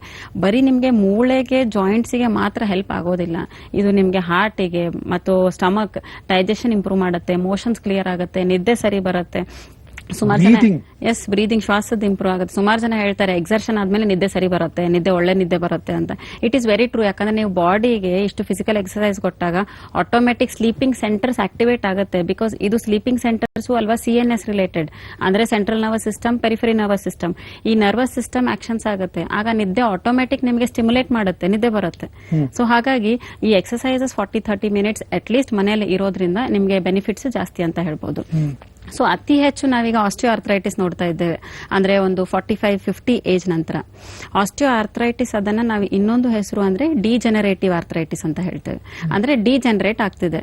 ಈಗ ಹೇಗೆ ಏಜ್ ಮೂಲಕವಾಗಿ ನಮಗೆ ಕಾಯಿಲೆಗಳು ಬರೋದು, ಅಥವಾ ಈಗ ನೀವು ಒಂದು 45-50 ನಂತರ ನಮಗೆ ವೈಟ್ ಹೇರ್ ಬರುತ್ತೆ, ಅಥವಾ ಡೈಜೆಷನ್ ಪುವರ್ ಆಗುತ್ತೆ. ಮುಂಚೆ ನಾವು 4 ಚಪಾತಿ ತಿನ್ನೋದು ಈಗ 2 ಚಪಾತಿ ಬಂದಿದೆ. ಮುಂಚೆ ತುಂಬಾ ಖಾರ ತಿನ್ನೋದು ಈಗ ಖಾರ ಕಡಿಮೆ ಆಗಿದೆ. ಅಂದ್ರೆ ತಗೊಳ್ಳಿಕ್ ಆಗೋದಿಲ್ಲ ಈಗ ಒಂದ್ ಏಜ್, ಸಟನ್ ಏಜ್ ಆದ್ಮೇಲೆ, ಅಂದ್ರೆ 50-55 ನಂತರ. ಇದನ್ನ ನಾವು ಏಜ್ ರಿಲೇಟೆಡ್ ಫಿಸಿಯಾಲಜಿ ಅಂತ ಹೇಳ್ತೇವೆ. ಅಂದ್ರೆ ಇದು ಕಾಯಿಲೆ ಅಲ್ಲ, ಇದು ನಿಮಗೆ ನಾರ್ಮಲಿ ಪ್ರತಿಯೊಬ್ಬರು ಕೂಡ 45-50 ಏಜ್ ನಂತರ ಬಾಡಿನಲ್ಲಿ ಹಲವಾರು ಚೇಂಜಸ್ ಆಗುತ್ತೆ. ಸೊ ನಾರ್ಮಲ್ ಫಿಸಿಯಾಲಜಿ ಬದಲಾವಣೆಗಳು. ಸೊ ಇದನ್ನ ಅಂದ್ರೆ ಅದಕ್ಕೆ ನಾವು ಹಾರ್ಮೋನ್ಸ್ ಕಂಪ್ಲೇಂಟ್ಸ್ ಇರಬಹುದು ಅಥವಾ ಎನ್ಸೈಮ್ಸ್ ಇಂದ ಆಗ್ಬಹುದು. ಸೊ ಈ ತರದ ಫಿಸಿಯಾಲಜಿಕಲ್ ಚೇಂಜಸ್ ನೋಡ್ತೀರಾ, ಆಗ ಈ ಜಾಯಿಂಟ್ ಪೇನ್ ಕೂಡ ಬರೋದು ಆಸ್ಟಿಯೋಆರ್ಥರೈಟಿಸ್. ಸೊ ಮೂಳೆ ಸವಿಯೋದು ಇಟ್ ಈಸ್ ಇರ್ರಿವರ್ಸಿಬಲ್ ಪ್ಯಾಥಾಲಜಿ ಅಂತ ಹೇಳ್ತೇವೆ. ಸೊ ಹೇಗೆ ನೀವು ವೈಟ್ ಹೇರ್ ಬಂದಿದ್ದನ್ನ ನೀವು ಬ್ಲಾಕ್ ಮಾಡೋದಕ್ಕೆ ಆಗೋದಿಲ್ಲ ನ್ಯಾಚುರಲ್ ವೇನಲ್ಲಿ, ಅಪಾರ್ಟ್ ಫ್ರಮ್ ಆರ್ಟಿಫಿಷಿಯಲ್ ಬಿಟ್ರೆ. ಸೊ ನೀವು ವೈಟ್ ಹೇರಿಗೆ ಬ್ಲಾಕ್ ಮಾಡೋ ಹಾಗೆ ಇಲ್ಲ, ಅಥವಾ ಕ್ಯಾಟ್ರಾಕ್ಟ್ ಬಂದಿರುತ್ತೆ, ದೃಷ್ಟಿ ಕಡಿಮೆ ಆಗ್ತಾ ಬರುತ್ತೆ, ಇದನ್ನ ನೀವು ರಿವರ್ಸ್ ಮಾಡೋದು ಕಷ್ಟ. ಹಾಗೇನೆ ಆಸ್ಟಿಯೋಆರ್ಥರೈಟಿಸ್ ಇದು ಕೂಡ ಏಜ್ ರಿಲೇಟೆಡ್ ಡಿಸೀಸ್. ಸೊ ಸಂಧಿ ನೋವು ಅಥವಾ ಮೂಳೆ ನೋವು ನಾವೇನ್ ಹೇಳ್ತೇವೆ, ಜಾಯಿಂಟ್ ಪೇನ್, ಈ ಸ್ಪೆಷಲಿ ಮಂಡಿ ನೋವು ಅಂತ ಹೇಳ್ತಾರೆ. ಸುಮಾರು ಜನ ನೀವು ಫ್ಯಾಮಿಲೀಸ್ ಅಲ್ಲಿ ನೋಡ್ಕೊಳ್ಳಿ ಅಥವಾ ರಿಲೇಟಿವ್ಸ್ ಅಲ್ಲಿ ನೋಡಿ, ಎಲ್ಲರೂ ಕಡೆ ಎಲ್ಲೇ ಹೋದ್ರೂ ಕೂಡ ನಿಮಗೆ ಈ 60 ಏಜ್ ಇರೋರಿಗೆ ನೋಡಿದ್ರೆ ಎಲ್ಲರೂ ಕೂಡ ಇದೇ ಸಮಸ್ಯೆ ಇರುತ್ತೆ. ಮಂಡಿ ನೋವಿದೆ, ನಡೆಯೋದು ಕಷ್ಟ, ಕಾಲು ಊತ ಇದೆ, ಕೆಳಗಡೆ ಕೂತ್ಕೊಂಡ್ರೆ ನಿಂತ್ಕೊಳ್ಳಿಕ್ ಬರೋದಿಲ್ಲ. ಹಾಗಾಗಿನೇ ಈಗ ಎಲ್ಲ ಟಾಯ್ಲೆಟ್ಸ್ ಕೂಡ ಚೇಂಜ್ ಮಾಡ್ತಿದ್ದಾರೆ, ವೆಸ್ಟರ್ನ್ ಟಾಯ್ಲೆಟ್ಸ್ ಮೋರ್ ಯೂಸ್ ಮಾಡ್ತಾರೆ. ಯಾಕಂದ್ರೆ ಇದು ಮಂಡಿ ಜಾಯಿಂಟ್ಸ್ ಪೇನ್ ಬರೋದು ಈ ಸಟನ್ ಏಜ್ ಅಲ್ಲೇನೆ. ಸೊ 60-65 ಏಜ್ ನಂತರ ಆಸ್ಟಿಯೋಆರ್ಥರೈಟಿಸ್ ಕಾಣಿಸ್ಕೊಳ್ಳುತ್ತೆ, ಏಜ್ ರಿಲೇಟೆಡ್ ಆರ್ಥರೈಟಿಸ್. ಇದರಲ್ಲಿ ಆಗೋದೇನಂದ್ರೆ ನಿಮಗೆ 2 ಜಾಯಿಂಟ್ ನಡುವೆ ಸೈನೋವಿಯಲ್ ಫ್ಲೂಯಿಡ್ ಅಂತ ನಾವು ಹೇಳ್ತೇವೆ, ಅಥವಾ ಈ ಜೆಲ್ ಅಂತ ನಾರ್ಮಲ್ ಆಗಿ ಹೇಳ್ತಾರೆ. ಸೊ ಇದು ಕಡಿಮೆ ಆಗ್ತಾ ಬರುತ್ತೆ. ಅದಕ್ಕಾಗಿ ಮಕ್ಕಳಲ್ಲಿ ನೀವು ನೋಡಿದ್ರೆ ಇದು ತುಂಬಾ ಅತಿ ಹೆಚ್ಚು. ಅದಕ್ಕಾಗಿ ನೀವು ಮಕ್ಕಳಲ್ಲಿ ಸ್ವಿಮ್ಮಿಂಗ್ ಕಲಿಸಿ ಅಥವಾ ಎನಿಥಿಂಗ್ ಏರೋಬಿಕ್ಸ್ ಕಲಿಸಿ ಅಥವಾ ಎನಿಥಿಂಗ್ ನೀವು ಕರಾಟೆ ಎನಿ ಫಿಸಿಕಲ್ ಎಕ್ಸರ್ಸೈಸ್ ಕಲಿಸಿದ್ರೆ ಬೇಗ ಕಲಿತಾರೆ. ಅಂದ್ರೆ ಬಾಡಿ ಮೋಲ್ಡಿಂಗ್ ಜಾಸ್ತಿ ಇರುತ್ತೆ. ಈ ಏಜ್ ಹೇಗೆ ಹೋಗುತ್ತೆ, ಒಂದು 45-50 ನಂತರ ಈ ಮೂಳೆಯಲ್ಲಿ ಡಿಜೆನರೇಷನ್ ಸ್ಟಾರ್ಟ್ ಆಗುತ್ತೆ. ಅಂದ್ರೆ ಸೆಲ್ಸ್ ಅಲ್ಲಿ ನಿಮಗೆ ಆಸ್ಟಿಯೋಫೈಟ್ಸ್ ಏನಿದೆ ಅದು ಕಡಿಮೆ ಆಗ್ತಾ ಬರುತ್ತೆ, ಹಾರ್ಡ್ ಆಗ್ತಾ ಬರುತ್ತೆ. ಸೊ ಮೂವ್ಮೆಂಟ್ಸ್ ಆಗೋದು, ಯಾಕಂದ್ರೆ ಆಲ್ಮೋಸ್ಟ್ ನಾವು ಇದನ್ನ ಒಂದು 50 ಇಯರ್ಸ್ ಇಂದ ನಡೀತಾ ಇದ್ದೇವೆ, ಇದಕ್ಕೆ ಶ್ರಮ ಕೊಟ್ಟಿದ್ದೀವಿ. ಇದಕ್ಕೆ ನಾವು ವೇರ್ ಅಂಡ್ ಟೇರ್ ಆರ್ಥರೈಟಿಸ್ ಅಂತೇವೆ. ಯಾಕಂದ್ರೆ ವೇರ್ ಅಂಡ್ ಟೇರ್, ನಾವು ದಿನ ನಡೆಯೋದು, ನಮ್ಮ ಬಾಡಿ ಭಾರ ಬೀಳೋದು, ಅದಕ್ಕೆ ಒಬೆಸಿಟಿ ಪೇಷಂಟ್ಸ್ಗೆ ಜಾಯಿಂಟ್ ಪೇನ್ ಬೇಗ ಬರುತ್ತೆ ಅಂತ ಹೇಳ್ತೇವೆ. ಯಾಕಂದ್ರೆ ಅವ್ರ ವೇಟ್ ಏನಿದೆ ಆ ಬಾಡಿ ಜಾಯಿಂಟೇ ಬೇರ್ ಮಾಡ್ತಿದೆ. ಸೊ ವೇರ್ ಅಂಡ್ ಟೇರ್ ಆಗೋದ್ರಿಂದ ಈ ಆಸ್ಟಿಯೋಆರ್ಥರೈಟಿಸ್ ಜಾಸ್ತಿ ಕಾಣಿಸ್ಕೊಳ್ಳುತ್ತೆ. ಅದರಲ್ಲೂ ಕೂಡ ಈ ಲಿಕ್ವಿಡ್ ಅಂಶ ಸೈನೋವಿಯಲ್ ಫ್ಲೂಯಿಡ್ ಅಲ್ಲಿ ಫ್ಲೂಯಿಡ್ ಸ್ವಲ್ಪ ಅಂಶ ಕಡಿಮೆ ಆಗುತ್ತೆ. ಬಟ್ ಮೋರ್ ಆಫ್ ಕಡಿಮೆ ಆಗೋದಕ್ಕಿಂತಲೂ ಇದರಲ್ಲಿ ಇನ್ಫ್ಲಮೇಷನ್ ಸ್ಟಾರ್ಟ್ ಆಗುತ್ತೆ. ಇನ್ಫ್ಲಮೇಷನ್ ಅನ್ನೋದೇನಂದ್ರೆ ಇನ್ಫೆಕ್ಷನ್ಸ್ ಇಂದ ಆಗ್ಬೋದು, ಹೊರಗಡೆ ಬಿದ್ದು ಏಟಿಂದ ಆಗ್ಬೋದು, ಅಥವಾ ಹಳೇದೇನಾದ್ರೂ ಕಾಯಿಲೆಗಳಿವೆ ಅಂದ್ರೆ ಜಾಯಿಂಟ್ ಪೇನ್ಸ್ ಇದ್ ರಿಲೇಟೆಡ್. ಮುಂಚೆ ಏನೋ ಚಿಕನ್ ಗುನ್ಯಾ ಬಂದಿತ್ತು 10 ಇಯರ್ಸ್ ಬ್ಯಾಕ್, 15 ಇಯರ್ಸ್ ಬ್ಯಾಕ್ ಅವರಿಗೆ ಜಾಯಿಂಡಿಸ್ ಆಗಿತ್ತು ಅಥವಾ ಟೈಫಾಯ್ಡ್ ಆಗಿತ್ತು, ಯಾವುದೋ ಒಂದು ಹಳೆ ಇನ್ಫೆಕ್ಷನ್ಸ್. ಅದರಿಂದ ಈ ಇನ್ಫೆಕ್ಷನ್ಸ್ ಅಲ್ಲೂ ಕೂಡ ನಿಮಗೆ ಸೈನೋವಿಯಲ್ ಫ್ಲೂಯಿಡ್ ಇನ್ಫ್ಲಮೇಷನ್ ಸ್ಟಾರ್ಟ್ ಆಗಿದೆ. ಸೊ ಎಲ್ಲೇ ಇನ್ಫ್ಲಮೇಷನ್ ಸ್ಟಾರ್ಟ್ ಆಗ್ತಿದೆ ಆ ಜಾಯಿಂಟ್ ನಿಮಗೆ ರೆಡ್ನೆಸ್ ಕಾಣಿಸ್ಕೊಳ್ಳುತ್ತೆ, ಕೆಂಪಾಗಿರುತ್ತೆ, ಊತ ಇರುತ್ತೆ, ರೆಸ್ಟ್ರಿಕ್ಷನ್ಸ್ ಆಗುತ್ತೆ ಮೂವ್ಮೆಂಟ್ಸ್. ಸೊ ಕಾಲು ನೀಡಿದ್ರೆ ಬೆಂಡ್ ಮಾಡಕ್ ಬರೋದಿಲ್ಲ, ಬೆಂಡ್ ಮಾಡಿದ್ರೆ ನೀಡಕ್ ಬರೋದಿಲ್ಲ, ಅಥವಾ ಕೆಳಗಡೆ ಕೂತ್ಕೊಂಡ್ರೆ ಮೇಲೆ ಹೇಳ್ಬೇಕಾದ್ರೆ ಕಂಪಲ್ಸರಿ ಸಪೋರ್ಟ್ ಬೇಕು, ಇಬ್ರು ಹಿಡ್ಕೊಂಡೇ ಎಬ್ಬಿಸ್ಬೇಕು. ಇಲ್ಲ ಮೋಷನ್ಸ್ಗೆ ಹೋದ್ರೆ ಅಥವಾ ಬಾತ್ರೂಮ್ಸ್ ಯೂಸ್ ಮಾಡಿದಾಗೂ ಕೂಡ ಸಪೋರ್ಟ್ ಇಟ್ಕೊಂಡೇನೆ ಹೇಳ್ತಾರೆ. ಸೊ ಇದು ಎಲ್ಲವೂ ಅಲ್ವಾ ಈ ಏಜ್ ಅಲ್ಲಿ ಸ್ಟಾರ್ಟ್ ಆಗುತ್ತೆ ಆಸ್ಟಿಯೋಆರ್ಥರೈಟಿಸ್. ಹೋಮಿಯೋಪತಿನಲ್ಲಿ ಈ ಇರ್ರಿವರ್ಸಿಬಲ್ ಪ್ಯಾಥಾಲಜಿಗೂ ಕೂಡ ಅಟ್ ಲೀಸ್ಟ್ ನಿಮಗೆ ಟೆಂಪರರಿ ರಿಲೀಫ್, ಅಂದ್ರೆ ಈ ಡೇ ಟು ಡೇ ಆಕ್ಟಿವಿಟೀಸ್ ಮಾಡುವಂತ ಏನೇನಿದೆ, ಕೂತ್ಕೊಳ್ಳೋದು, ನಿಂತ್ಕೊಳ್ಳೋದು, ಓಡಾಡೋದು, ಇದು ಎಲ್ಲದರಲ್ಲೂ ಕೂಡ ಬೆನಿಫಿಟ್ ಬರುತ್ತೆ ವಿತೌಟ್ ಎನಿ ಪೇನ್ ಕಿಲ್ಲರ್ಸ್. ಇನ್ನೊಂದು ಕಾಲ್ ಇದೆ, ಅವರು ಏನ್ ಹೇಳ್ತಾರೆ ಕೇಳೋಣ. ಹಲೋ ಹಲೋ, ನಮಸ್ಕಾರ, ನಾನು ಸಿ ಕೈ ಚಂದ್ರು ಮಾತಾಡ್ತಿರೋದು. ಸರ್ ನಮಸ್ಕಾರ ಸರ್. ನಿಮ್ಮ ಹೆಸರು? ನಮ್ಮ ಹೆಸರು ಬಸವನಗೌಡ ಪಾಟೀಲ್. ಬಸವನಗೌಡ ಪಾಟೀಲ್, ಯಾವ ಊರಿಂದ? ಕೂಡ್ಲಿಗಿಂದ ಸರ್. ಓ, ಕೂಡ್ಲಿಗಿಂದ. ಹೇಳಿ ಬಸವನಗೌಡ ಪಾಟೀಲ್. ಸರ್ ನಮ್ಗೆ ಮಂಡಿ ನೋವತ್ತಕತ್ತಿದ್ರಿ, ಹಾ, ಬಹಳ ತೊಂದರೆ ಆಗ್ತೈತ್ರಿ. ಚಿಂತೆ ಮಾಡಬೇಡ್ರಿ, ನಮ್ಮ ಹೋಮಿಯೋಪತಿ ವೈದ್ಯರು ನಿಮ್ ಸಮಸ್ಯೆಗೆ ಪರಿಹಾರವನ್ನು ಕೊಡ್ತಾರೆ. ನೇರವಾಗಿ ಅವ್ರಿಗೆ ಪ್ರಶ್ನೆ ಕೇಳ್ಬಿಡ್ತೀನಿ ನೋಡಿ. ಬಸವನಗೌಡ ಪಾಟೀಲ್ ಅಂತ, ಅವ್ರಿಗೆ ಮಂಡಿ ನೋವು ಅಂತ ಇದ್ದಾರೆ. ಈ ಮಂಡಿ ನೋವು again it's case of arthritis. ಇವ್ರಿಗೇನು ನೀವು ಸಜೆಷನ್ ಮಾಡ್ತೀರಾ? ಹಲೋ ಪಾಟೀಲ್ ಅವರೇ, ಹೇಳಿ. ಮೇಡಮ್, ನಮ್ಗೆ ಡಾಕ್ಟ್ರೆ ನಮ್ಗೆ ಒಂದ್ ಮಂಡಿ ನೋವು, ಇಂಬಡಿ ನೋವು, ಓಕೆ, ನಮ್ಗೆ ಬಹಳ ನೋವು ಬರ್ತೈತ್ರಿ. ಓಕೆ ಪಾಟೀಲ್ ಅವರೇ, ನಿಮ್ದು ವಯಸ್ಸೆಷ್ಟೀಗ? 52 ಡಾಕ್ಟ್ರೆ. Okay okay. ನೋವಿಗೆ ಏನಾದ್ರೂ ಮಾತ್ರೆ ಮಾಡ್ತಿದ್ದೀರಾ? ದವಾಖಾನಿಗೆ ಹೋಗಿದ್ರಿ, ಹಾ, ಮುಲಾಮ್ ಕೊಟ್ಟಿದ್ರು. ಓಕೆ. ಆಗ ಹಚ್ಚಿದಾಗ ಮಾತ್ರ ಅದು ಸುಮಾರಿಗೆ ಪರವಾಗಿಲ್ಲ ಅನಿಸ್ತದೆ. ಹಾ, ಬೆಳಿಗ್ಗೆ ಅದ್ ಪರವಾಗಿಲ್ಲ, ಸಂಜೆ ಆದ್ರೆ ನನಗೆ ಈ ದವಾಖಾನಿಗೆ ಹೋಗಕ್ ಮನ್ಸಿರಲ್ಲ. ಲಿಕ್ಕರ್ ಬಾರ್ ಕಡೆ ಹೋಗಕ್ ಮನ್ಸಾಗುತ್ತೆ ಆ ನೋವಿಗೆ. ನಿಜ. ಅಂದ್ರೆ ಸುಮಾರು ಜನ ನಾವು ಕೇಳಿದೀವಿ ಆತರ ಟೆಂಪರರಿ ರಿಲೀಫಿಗೆ ಹೋಗ್ತಾರೆ. ಬಟ್ ಏನು ಗೊತ್ತಾ ಪಾಟೀಲ್ ಅವರೇ, ಫಸ್ಟ್ ಆಫ್ ಆಲ್ ನೀವು ಈಗ ನಿಮ್ ವಯಸ್ಸಿನ ಪ್ರಕಾರ ನಾವು ನೋಡಿದ್ರೆ 52, 55 ವಯಸ್ಸಲ್ಲಿ ಈ ಆಸ್ಟಿಯೋ ಆರ್ಥರೈಟಿಸ್ ಅಂತ ನಾವು ನೋಡ್ತೇವೆ. ಅಂದ್ರೆ ಸಂಧಿ ಸವಿಯೋದು ಅಂತ ನಾವು ಹೇಳ್ತೇವೆ. ಈ ಸವಿತಾ ಬರೋದು ಅಲ್ವಾ, ಏಜ್ ರಿಲೇಟೆಡ್ ಒಂದಿದೆ, ಇನ್ನೊಂದು ನಿಮ್ ಹ್ಯಾಬಿಟ್ಸ್ ಇಂದಾನು ಆಗತ್ತಲ್ವಾ. ನೀವು ಅದನ್ನ ತಗೊಂಡ್ರೆ ಟೆಂಪರರಿ ರಿಲೀಫ್ ಏನೋ ಸಿಗುತ್ತೆ ನಿಮ್ಗೆ. ಆ ರಾತ್ರಿಗೆ ನಿದ್ದೆ ಮಾಡ್ತೀರಾ, ಬಟ್ ಮತ್ತೆ ಬೆಳಗ್ಗೆದ್ದಾಗ ನಿಮ್ಗೆ ನೋವು ಬರೋದೇ ಅಲ್ವಾ. ಸೊ ಹಾಗಾಗಿ ನೀವು ಡ್ರಿಂಕ್ಸ್ ತಗೊಳ್ಳೋದು ಅವಾಯ್ಡ್ ಮಾಡಿ, ಇದು ನಿಮಗೆ ಬಾಡಿಗೆ ಎಫೆಕ್ಟ್ ಮಾಡುತ್ತೆ. ಅಂಡ್ ಸೆಕೆಂಡ್ ಥಿಂಗ್, ನಿಮ್ ಕಂಪ್ಲೇಂಟ್ಸ್ ಏನಿದೆ ನೋಡಿ, ಜಾಯಿಂಟ್ ಪೇನ್ಸ್, ಇದರಲ್ಲಿ ನಾವು ಸವಿಯೋದೇನಿದೆ ಇದು ಇರ್ರಿವರ್ಸಿಬಲ್ ಪ್ಯಾಥಾಲಜಿ. ಬಟ್ ನಾವು ಹೇಳೋದೇನಂತಂದ್ರೆ, ನೀವು ಮೆಡಿಸಿನ್ಸ್, ಹೋಮಿಯೋಪತಿಕ್ ಮೆಡಿಸಿನ್ಸ್ ಮಾಡ್ತಾ ಬಂದ್ರೆ ಒಳಗಡೆ ಇನ್ಫೆಕ್ಷನ್ಸ್ ಆಗೋದು ಕಡಿಮೆ ಆಗುತ್ತೆ. ಈ ಜಾಯಿಂಟ್ಗಳ ನಡುವೆ ನಾವು ಫ್ಲೂಯಿಡ್, ಸೈನೋವಿಯಲ್ ಫ್ಲೂಯಿಡ್ ಅಂತ ಹೇಳ್ತೇವೆ, ಇದು ಜೆಲ್ ತರದಿರುತ್ತೆ, ನಿಮಗೆ ಮೂವ್ಮೆಂಟ್ ಮಾಡೋದಕ್ಕೆ ನಿಮ್ಗೆ ಹೆಲ್ಪ್ ಮಾಡುತ್ತೆ. ಸೊ ನಿಮ್ಮಲ್ಲಿ ಈ ಜೆಲ್ ಅಲ್ಲೇನೆ ನಿಮ್ಗೆ ಇನ್ಫೆಕ್ಷನ್ಸ್ ಆಗೋದು. ಇನ್ಫೆಕ್ಷನ್ಸ್ ಇಂದ ನಿಮ್ಗೆ ಕೆಳಗಡೆ ಕೂತ್ಕೊಳ್ಳಿಕ್ಕೆ, ನಿಂತ್ಕೊಳ್ಳಿಕ್ಕೆ, ಮೆಟ್ಲು ಹತ್ತೋದು, ಇಳಿಯೋದು, ಅಥವಾ ನೀವು ಆಚೆ ಹೋಗ್ಬೇಕಾದ್ರೆ ನಡೆಯೋದಕ್ಕಾಗ್ಲಿ, ಇದಕ್ಕೆಲ್ಲವೂ ಕೂಡ ನೋವಾಗ್ತಾ ಬರುತ್ತೆ. ಸೊ ನೋವಿನ ಮಾತ್ರೆ ಮಾಡಕ್ ಹೋಗ್ಬೇಡಿ ಪಾಟೀಲ್ ಅವರೇ. ನೀವು ಅದನ್ನ ತಗೊಂಡ್ರೆ ಇನ್ನೂ ಸೈಡ್ ಎಫೆಕ್ಟ್ಸ್ ಜಾಸ್ತಿ ಆಗುತ್ತೆ ಲಾಂಗ್ ಟರ್ಮ್ ಅಲ್ಲಿ ತಗೊಂಡಾಗ. ಸೊ ಹೋಮಿಯೋಪತಿಕ್ ಮೆಡಿಸಿನ್ ಸ್ಟಾರ್ಟ್ ಮಾಡ್ತಾ ಬನ್ನಿ, ಇದರಲ್ಲಿ ನಿಮಗೆ ಇನ್ಫೆಕ್ಷನ್ಸ್ಗಳು ಕಡಿಮೆ ಆಗುತ್ತೆ. ಆಸ್ಟಿಯೋ ಆರ್ಥರೈಟಿಸ್, ಆದ್ರೆ ಇನ್ಫೆಕ್ಷನ್ಸ್ ಕಡಿಮೆ ಆಗ್ತಾ ಬಂದ್ರೆ ಆಟೋಮೆಟಿಕ್ ನಿಮಗೆ ನೋವುಗಳು ಕೂಡ ಕಡಿಮೆ ಆಗ್ತಾ ಬರುತ್ತೆ. ಡಾಕ್ಟ್ರೆ, ಹಾ ಹೇಳಿ. ಈಗ ದವಾಖಾನಿಗೆ ಹೋದಾಗ ಆಪರೇಷನ್ ಮಾಡ್ಬೇಕು ಅಂತ ಇದ್ದಾರೆ. ಹೌದು, ನಮ್ಗೆ ಆಪರೇಷನ್ ಅಂದ್ರೆ ನಮ್ಗೆ ಭಯ. ನಿಮ್ ಹೋಮಿಯೋಪತಿಲೇ ನಮ್ಗೆ ಏನಾದ್ರೂ ಒಂದು ಟ್ರೀಟ್ಮೆಂಟ್ ಇಂದ ನನ್ಗೆ ಹುಷಾರಾಗುತ್ತೆ ಅನ್ನೋದಾದ್ರೆ? ಖಂಡಿತ ಪಾಟೀಲ್ ಅವರೇ, ನೀವು ಒಂದ್ಸತಿ ಬಂದು ಭೇಟಿಯಾಗಿ. ಯಾಕಂದ್ರೆ ಆಪರೇಷನ್ಸ್ ಗಳು ಇದೆ, ಅಂದ್ರೆ ಗ್ರೇಡ್ ನಿಮ್ದು ಜಾಸ್ತಿ ಇದ್ರೆ ಆಪರೇಷನ್ ಸಜೆಸ್ಟ್ ಮಾಡಬಹುದು ನಾವು. 3ನೇ ಗ್ರೇಡ್ 4ನೇ ಗ್ರೇಡ್ ಇದ್ರೆ ಮಾತ್ರನೇ. ಆದ್ರೆ ನಿಮ್ದು ಈಗ ಬರೀ ನೋವು, ಬರೀ ಓಡಾಡ್ಬೇಕಾದಾಗ ನೋವು ಬರ್ತಿದೆ ಅಂದ್ರೆ ಎಕ್ಸ್ರೇ ನಲ್ಲಿ ಯಾವ ಗ್ರೇಡ್ ಇದೆ ಅಂತ ಗೊತ್ತಾಗುತ್ತೆ. 2nd, 3rd ಗ್ರೇಡ್ ಇದ್ರೆ ನೀವು ಹೋಮಿಯೋಪತಿಕ್ ಮೆಡಿಸಿನ್ಸ್ ಇಂದಾನೇ ಇಂಪ್ರೂವ್ಮೆಂಟ್ ಬರುತ್ತೆ ಪಾಟೀಲ್ ಅವರೇ. ಒಂದ್ಸತಿ ಬನ್ನಿ. Thank you doctor. My pleasure. ಗೊತ್ತಾಯ್ತಲ್ಲ ಪಾಟೀಲ್ ರೇ? ಗೊತ್ತಾಯ್ತು ಸರ್. ನೀವು ಬನ್ನಿ, ನಮ್ಮ ಹೋಮಿಯೋಪತಿಗೆ ನಮ್ಮ ವೈದ್ಯರನ್ನ ಕನ್ಸಲ್ಟ್ ಮಾಡಿ, ಅವರು ನಿಮ್ಮ ಸಮಸ್ಯೆಗೆ ಸಂಪೂರ್ಣವಾಗಿ ಪರಿಹಾರವನ್ನ ಕೊಡ್ತಾರೆ. ಆರೋಗ್ಯವಂತರಾಗಿ ಹೋಗ್ತೀರಾ ನೀವು. ಓಕೆನಾ? Okay sir, thank you. Thank you call ಮಾಡಿದ್ದಕ್ಕೆ. ಒಬ್ರು ಆರ್ಥರೈಟಿಸ್ ನರಳ್ತಾ ಇದ್ದಾರೆ, ನೀವು ಅವ್ರಿಗೆ ಈ ಫ್ಲೂಯಿಡ್ ಕಡಿಮೆ ಆಗಿದೆ ಅನ್ನೋದು ಡಯಾಗ್ನೈಸ್ ಮಾಡ್ತೀರಾ. ಓಕೆ, ನಮ್ಮ ಹೋಮಿಯೋಪತಿಯಲ್ಲಿ ಆ ತರ ಸಮಸ್ಯೆ ಇರೋರಿಗೆ ನೀವು ಕೊಡುವ ಔಷಧಿಗಳಿಂದ ಆ ಫ್ಲೂಯಿಡ್ ಉತ್ಪತ್ತಿ ಆಗುವಂತ ಔಷಧಿಗಳು ಕೊಡ್ತೀರಾ ಅನ್ನೋದು ಪ್ರಶ್ನೆ. ಫ್ಲೂಯಿಡ್ ಉತ್ಪತ್ತಿ ಅನ್ನೋದಕ್ಕಿಂತಲೂ ಈ ಫ್ಲೂಯಿಡ್ ಅಲ್ಲಿ ಇನ್ಫ್ಲಮೇಷನ್ ಆಗಿರುತ್ತೆ, ಇನ್ಫೆಕ್ಷನ್ಸ್ ಆಗಿರುತ್ತೆ. ಅದಕ್ಕೆ ನಾವು ಸೈನೋವೈಟಿಸ್ ಅಂತ ಹೇಳ್ತೇವೆ, ಆಸ್ಟಿಯೋ ಆರ್ಥರೈಟಿಸ್ ಅಂತ ಹೇಳ್ತೇವೆ. ಎಲ್ಲೆಲ್ಲ ಐಟಿಸ್ ನೋಡ್ತೀರಾ ಅದು ಎಲ್ಲವೂ ಇನ್ಫ್ಲಮೇಷನ್. ಸೊ ಇನ್ಫ್ಲಮೇಷನ್ ಆಗ್ತಿದೆ. ಆ ಇನ್ಫ್ಲಮೇಷನ್ ಏನಕ್ಕೆ ಆಗ್ತಿದೆ? ಅದು ಇನ್ಫೆಕ್ಷನ್ ಗಳ ಕಾರಣ ಇರಬಹುದು. ಸೊ ಇನ್ಫ್ಲಮೇಷನ್ ಅಂದಾಗ ರೆಡ್ನೆಸ್ ಇರುತ್ತೆ, ತುಂಬಾ ಬಿಸಿ ಇರುತ್ತೆ ಮುಟ್ಟಿದಾಗ. ಈ ಎಲ್ಲ ಸೈನ್ಸ್ ಏನಿದೆ ಇನ್ಫ್ಲಮೇಷನ್ ಇದು ಕಡಿಮೆ ಮಾಡುತ್ತೆ ಹೋಮಿಯೋಪತಿಕ್ ಮೆಡಿಸಿನ್ಸ್. ಅಂದ್ರೆ ಸೈನೋವಿಯಲ್ ಫ್ಲೂಯಿಡ್ ಅಲ್ಲಿ ಇನ್ಫ್ಲಮೇಷನ್ ಏನಾಗ್ತಾ ಇದೆ ಅದು ಎಲ್ಲವೂ ಕಡಿಮೆ ಆಗ್ತಾ ಬರುತ್ತೆ. ಆಗ ಮೂವ್ಮೆಂಟ್ಸ್ ಈಸಿ ಆಗುತ್ತೆ ನಿಮ್ಗೆ. ಕೆಲವು ಪೇಷಂಟ್ಸ್ ಹೇಳ್ತಾರೆ, ಮೂಳೆ ಅಂದ್ರೆ ಮೆಟ್ಲು ಹತ್ಬೇಕಾದಾಗ ಅಥವಾ ಕೂತ್ಕೊಂಡ್ರೆ ನಿಂತ್ಕೊಳ್ಬೇಕಾದಾಗ ಕಟ್ ಕಟ್ ಅಂತ ಶಬ್ದ ಬರುತ್ತೆ, ಅಥವಾ ಕ್ರ್ಯಾಕ್ಲಿಂಗ್ ಸೌಂಡ್ಸ್ ಅಂತ ನಾವು ಹೇಳ್ತೇವೆ. ಈ ಸೌಂಡ್ಸ್ ಆಸ್ಟಿಯೋ ಆರ್ಥರೈಟಿಸ್ ಅಲ್ಲಿ ಅತಿ ಹೆಚ್ಚು. ಸೊ ಇವರಲ್ಲಿ ಈ ಅಂಶವನ್ನು ಕಡಿಮೆ ಮಾಡಬಹುದು with homeopathic medicine. Synovial fluid ನಿಮಗೆ ಇನ್ಫೆಕ್ಷನ್ಸ್ ಆಗದೇ ಇದ್ರೆ ಅಥವಾ ಇನ್ಫ್ಲಮೇಷನ್ ಕಡಿಮೆ ಆಗ್ತಿದೆ ಅನ್ಕೊಳ್ಳಿ, ಸೊ ಮೂಳೆ ಒಂದಕ್ಕೆ ಒಂದು ಟಚ್ ಆಗೋದು ಕಡಿಮೆ ಆಗ್ಬಿಡುತ್ತೆ. ಸೊ ನೀವ್ ಯಾವಾಗೆಲ್ಲ ಫೋಲ್ಡ್ ಮಾಡ್ತೀರಾ ಜಾಯಿಂಟ್, ಆ ಫೋಲ್ಡ್ ಮಾಡಿದಾಗ ಒಂದಕ್ಕೊಂದು ಟಚ್ ಆಗೋದು, ಮೆಟ್ಲು ಹತ್ತಬೇಕಾದಾಗ ಎಲ್ಲಿ ಮೂವ್ಮೆಂಟ್ ಆಗ್ತಾ ಬರುತ್ತೆ, ಆ ಮೂವ್ಮೆಂಟ್ ಬೆಟರ್ ಮಾಡುತ್ತೆ. ಸೊ ಅದಕ್ಕೆ ನಾವು ಮೂವ್ಮೆಂಟ್ ರೆಸ್ಟ್ರಿಕ್ಟೆಡ್ ಮೂವ್ಮೆಂಟ್ಸ್ ಏನಿದೆ ಅದು ಇಂಪ್ರೂವ್ ಮಾಡ್ತಾ ಹೋಗುತ್ತೆ ಹೋಮಿಯೋಪತಿಕ್ ಮೆಡಿಸಿನ್ಸ್. ಸೊ ಆಗ ವಾಕಿಂಗ್ ಇನ್ನೂ ಸರಳವಾಗುತ್ತೆ, ಇನ್ನೂ ವಾಕಿಂಗ್ ಹೋಗ್ಬೋದು, ಬಾಡಿ ವೇಟ್ ಕಡಿಮೆ ಮಾಡ್ಕೊಳ್ಬಹುದು. ಹಾಗೆ ಮನುಷ್ಯನ ದೇಹ ಇದೆಯಲ್ಲ, ಅಂದ್ರೆ ಸೃಷ್ಟಿ ಆಗಿರೋದೇನೆ ಆತ ನಡಿಬೇಕು ಅಂತಾನೆ ಸೃಷ್ಟಿಯಾಗಿದೆ. 2 ಕಾಲ ಮೇಲೆ ನಡಿಬೇಕು ಅಂತಾನೆ ಸೃಷ್ಟಿಯಾಗಿರೋದು. ಚಕ್ಳ ಮುಕ್ಳ ಹಾಕೊಂಡು ಕೂತ್ಕೋಬೇಕು, ಸ್ಕ್ವಾಟ್ ಮಾಡಬೇಕು. ಅದಕ್ಕೆ ಈಗ ಮನುಷ್ಯ ಸುಖಕ್ಕೋಸ್ಕರ ಅದೆಲ್ಲ ಬಿಡ್ತಾ ನೆಲದ ಮೇಲೆ ಕೂತ್ಕೊಳಕ್ ಆಗಲ್ಲ, ಕೂತ್ಕೊಂಡ್ರೆ ನಿಂತ್ಕೊಳಕ್ ಆಗಲ್ಲ, ಇವೆಲ್ಲ ಸಮಸ್ಯೆ. ಆದ್ರೆ ನಾವು ನೋಡ್ತೀವಿ ಹಳಬರು, ವಯಸ್ಸಾದವರು ಆರಾಮಾಗಿ ಕೂತ್ಕೊಂಡು ನೆಲದ ಮೇಲೆ ಊಟ ಮಾಡ್ತಾರೆ, ನೆಲದ ಮೇಲೆ ಕೂತ್ಕೊಂಡು ತರಕಾರಿ ಹೆಚ್ಚುತ್ತಾರೆ, ಎಲ್ಲವೂ ನೆಲದ ಮೇಲೆ ಕೂತ್ಕೊಂಡು ಮಾಡ್ತಾರೆ. ನಮ್ಮ ದೇಹದ ಸ್ಟ್ರಕ್ಚರ್ ಡಿಸೈನ್ ಆಗಿರೋದು ಅದಕ್ಕೆ. ನಾವು ಸುಖದ ಹಿಂದೆ ಓಡ್ತಾ ಇವೆಲ್ಲವನ್ನ ಬಿಡ್ತಾ ಇದೀವಿ. ಅಂದ್ರೆ ತಾತ್ಪರ್ಯ ಏನಪ್ಪಾ ಅಂದ್ರೆ, ಸುಖ ಹಿಂದೆ ಹೋದಾಗ ನಿಜವಾಗ್ಲೂ ಸುಖ ಸಿಗಲ್ಲ.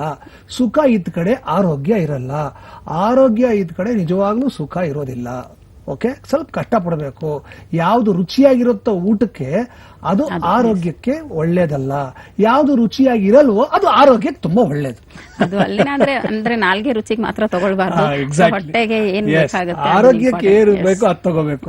ಸೊ ನಾವು ಈ ತಿನ್ನುವ ಆಹಾರದಿಂದ ಹಿಡಿದು ಬದುಕುವ ಶೈಲಿಯಿಂದ ಹಿಡಿದು ಎಲ್ಲವೂ ಬದಲಾಗ್ಬಿಟ್ಟಿದೆ. ಹಾಗಾಗಿ ಈ ಮನುಷ್ಯನಿಗೆ ನಾನಾ ರೀತಿ ಸಮಸ್ಯೆಗಳು ಶುರುವಾಗಿದೆ ಅಲ್ವಾ.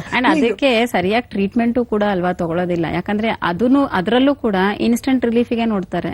ಸೊ ಈಗ ಮೂಳೆ ನೋವು ಬರ್ತಿದೆ, ಜಾಯಿಂಟ್ ಪೇನ್ಸ್ ಆಗ್ತಿದೆ. ಈಗ ಕೆಲವು ಪೇಷಂಟ್ಸ್ ಇದ್ದಾರೆ ನಮ್ಮ ಹತ್ರ, ಅಂದ್ರೆ ಅವರಿಗೆ ಮೂಳೆದ ಸಮಸ್ಯೆ ಇಲ್ಲ ಅಥವಾ ಅವರಿಗೆ ಜಾಯಿಂಟ್ ಸಮಸ್ಯೆ ಇಲ್ಲ, ಓನ್ಲಿ ಫೈಬ್ರೋಮಯಾಲ್ಜಿಯಾ ಅಂತ ಹೇಳ್ತೇವೆ, ಅಂದ್ರೆ ಮಾಂಸಖಂಡಗಳ ನೋವು ಅಷ್ಟೇನೆ. ಸೊ ಅವರಿಗೆ ಏನೋ ಕೆಲಸ ಮಾಡಿದ್ದಾರೆ ತುಂಬಾ ಜಾಸ್ತಿ, ಅಥವಾ ಕ್ಲೀನಿಂಗ್ ಮಾಡಿದ್ದಾರೆ ಸಡನ್ ಆಗಿ ಏನೋ, ಅಥವಾ ಟ್ರಾವೆಲಿಂಗ್ ಏನೋ ಮಾಡಿದ್ದಾರೆ, ಸೊ ಬೆನ್ನು ನೋವು ಬರ್ತಿದೆ ಅಥವಾ ಮೈಕೈ ನೋವು ಬರ್ತಿದೆ ಅಂದಾಗೂ ಕೂಡ ವೇಟ್ ಮಾಡೋದಿಲ್ಲ ಪೇಷಂಟ್, ಇನ್ಸ್ಟೆಂಟ್ ಆಗಿ ಪೇನ್ ಕಿಲ್ಲರ್ಸ್ ಯೂಸ್ ಮಾಡ್ತಾರೆ.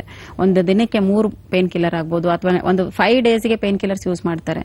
ಸೊ ಇದರಿಂದ ಅಲ್ವಾ ನಿಮ್ ಬಾಡಿನಲ್ಲಿರೋ ಆಂಟಿಬಾಡಿ ಆಕ್ಷನ್ಸೇ ಕಡಿಮೆ ಮಾಡ್ತೀರಾ. ಯಾಕಂದ್ರೆ ಬಾಡಿನಲ್ಲಿ ಸ್ಟಿರಾಯ್ಡ್ ಅಂಶ ಇದೆ, ಅಂದ್ರೆ ನಮ್ ಲಿವರ್ ಏನಿದೆ ಸ್ಟಿರಾಯ್ಡ್ ಪ್ರೊಡಕ್ಷನ್ ಮಾಡುತ್ತೆ.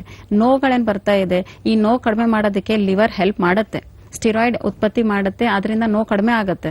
ಅದಕ್ಕೂ ಕೂಡ ವೇಟ್ ಮಾಡೋದಿಲ್ಲ, ಇನ್ಸ್ಟೆಂಟ್ ಆಗಿ ಮೆಡಿಸಿನ್ಸ್ ತಗೊಂಡ್ಬಿಡ್ತಾರೆ. ಸೊ ಆಗೇನ್ ಮಾಡುತ್ತೆ, ನಮ್ ಬಾಡಿ ಹೊರಗಡೆಯಿಂದ ಬರ್ಬೇಕಾದಾಗ ಒಳಗಡೆ ಕೆಲಸ ಮಾಡೋದಿಲ್ಲ. ಯಾಕಂದ್ರೆ ಹೊರಗಡೆಯಿಂದ ಆಚೆಯಿಂದ ಆಲ್ರೆಡಿ ಮಾಡೋದು ಕಡಿಮೆ ಮಾಡುತ್ತೆ. ಇಟ್ ಇಸ್ ವೆರಿ ಟ್ರೂ, ಈ ತರ ಆಗತ್ತೆ. ಅದಕ್ಕೆ ಅಲ್ವಾ ಸುಮಾರು ಜನ ಮಕ್ಕಳೆಲ್ಲ ನೋಡಿ ನೀವು, ಈಗ ಆಂಟಿಬಯೋಟಿಕ್ ಏನ್ ತಗೊಳ್ತಾರೆ, ಒಂದು 6 ಮಂತ್ಸ್ ಆಗಿದ್ಮೇಲೆ ಆ ಆಂಟಿಬಯೋಟಿಕ್ ಕೆಲಸ ಮಾಡೋದಿಲ್ಲ, ಅದಕ್ಕಿಂತಲೂ ಹೈಯರ್ ಆಂಟಿಬಯೋಟಿಕ್ಸೇ ಬೇಕು. ಪೇನ್ ಕಿಲ್ಲರ್ ಅಲ್ಲೂ ಕೂಡ ಹಾಗೆ, ಮುಂಚೆ ಒಂದು ಸಿಂಪಲ್ ಪೇನ್ ಕಿಲ್ಲರ್ ತಗೊಂಡ್ರೆ ಕಡಿಮೆ ಆಗ್ತಿತ್ತು, ಈಗ ಅದ್ರ ಡಬಲ್ ಡೋಸ್ ತಗೊಂಡ್ರೆ ಕಡಿಮೆ ಆಗುತ್ತೆ ಅಂತ ಪೇಷಂಟ್ಸ್ ಹೇಳ್ತಾರೆ. ಯಾಕಂದ್ರೆ ಇದನ್ನ ನೀವು ಬಾಡಿಗೆ ಅಡಾಪ್ಟ್ ಮಾಡಿರೋದು. ಸೊ ಹಾಗಾಗಿ ಇದನ್ನ ಅವಾಯ್ಡ್ ಮಾಡಬೇಕು. ಯಾವ ರೀತಿ ಈಗ ಓನ್ಲಿ ಮಸಲ್ ಪೇನ್ಸ್ ಇದೆ, ನೀವು ಮಸಾಜಿಂಗ್ ಮಾಡ್ಕೊಳ್ಳಿ ಅಥವಾ ಕೆಲವೊಂದು ಎಕ್ಸರ್ಸೈಸ್ ಮಾಡ್ಕೊಳ್ಳಿ, ಮನೆಯಲ್ಲಿ ರೆಸ್ಟ್ ತಗೊಳ್ಳಿ 3 to 4 hours, ಇದರಿಂದ ಆಟೋಮೆಟಿಕ್ ರೆಡ್ಯೂಸ್ ಆಗುತ್ತೆ. ಸೊ ಅದಕ್ಕೆ ಸ್ವಲ್ಪ ತಾಳ್ಮೆ ಬೇಕು. 2 days 3 days ಸ್ವಲ್ಪ ನೀವು ರೆಸ್ಟ್ ಆಗಲಿ ಅಥವಾ ಎಕ್ಸರ್ಸೈಸ್ ಮಾಡಿದ್ರೆ ಎಲ್ಲವೂ ಕೂಡ ನಾರ್ಮಲ್ ಆಗುತ್ತೆ, without any pain killers, without any medicines. Continues ಆಗಿದೆ ಅಂದಾಗ ನೀವು ಅದನ್ನ ಥಿಂಕ್ ಮಾಡಬೇಕು, ಯಾವ ಕಾಯಿಲೆ ಇದೆ, ಏನಾದ್ರೂ ಇನ್ಫೆಕ್ಷನ್ಸ್ ಗಳಿದೆಯಾ, ಅವಾಗ ನೀವು ಅದನ್ನ ಮೆಡಿಸಿನ್ಸ್ ಮಾಡೋದು ಒಳ್ಳೇದು.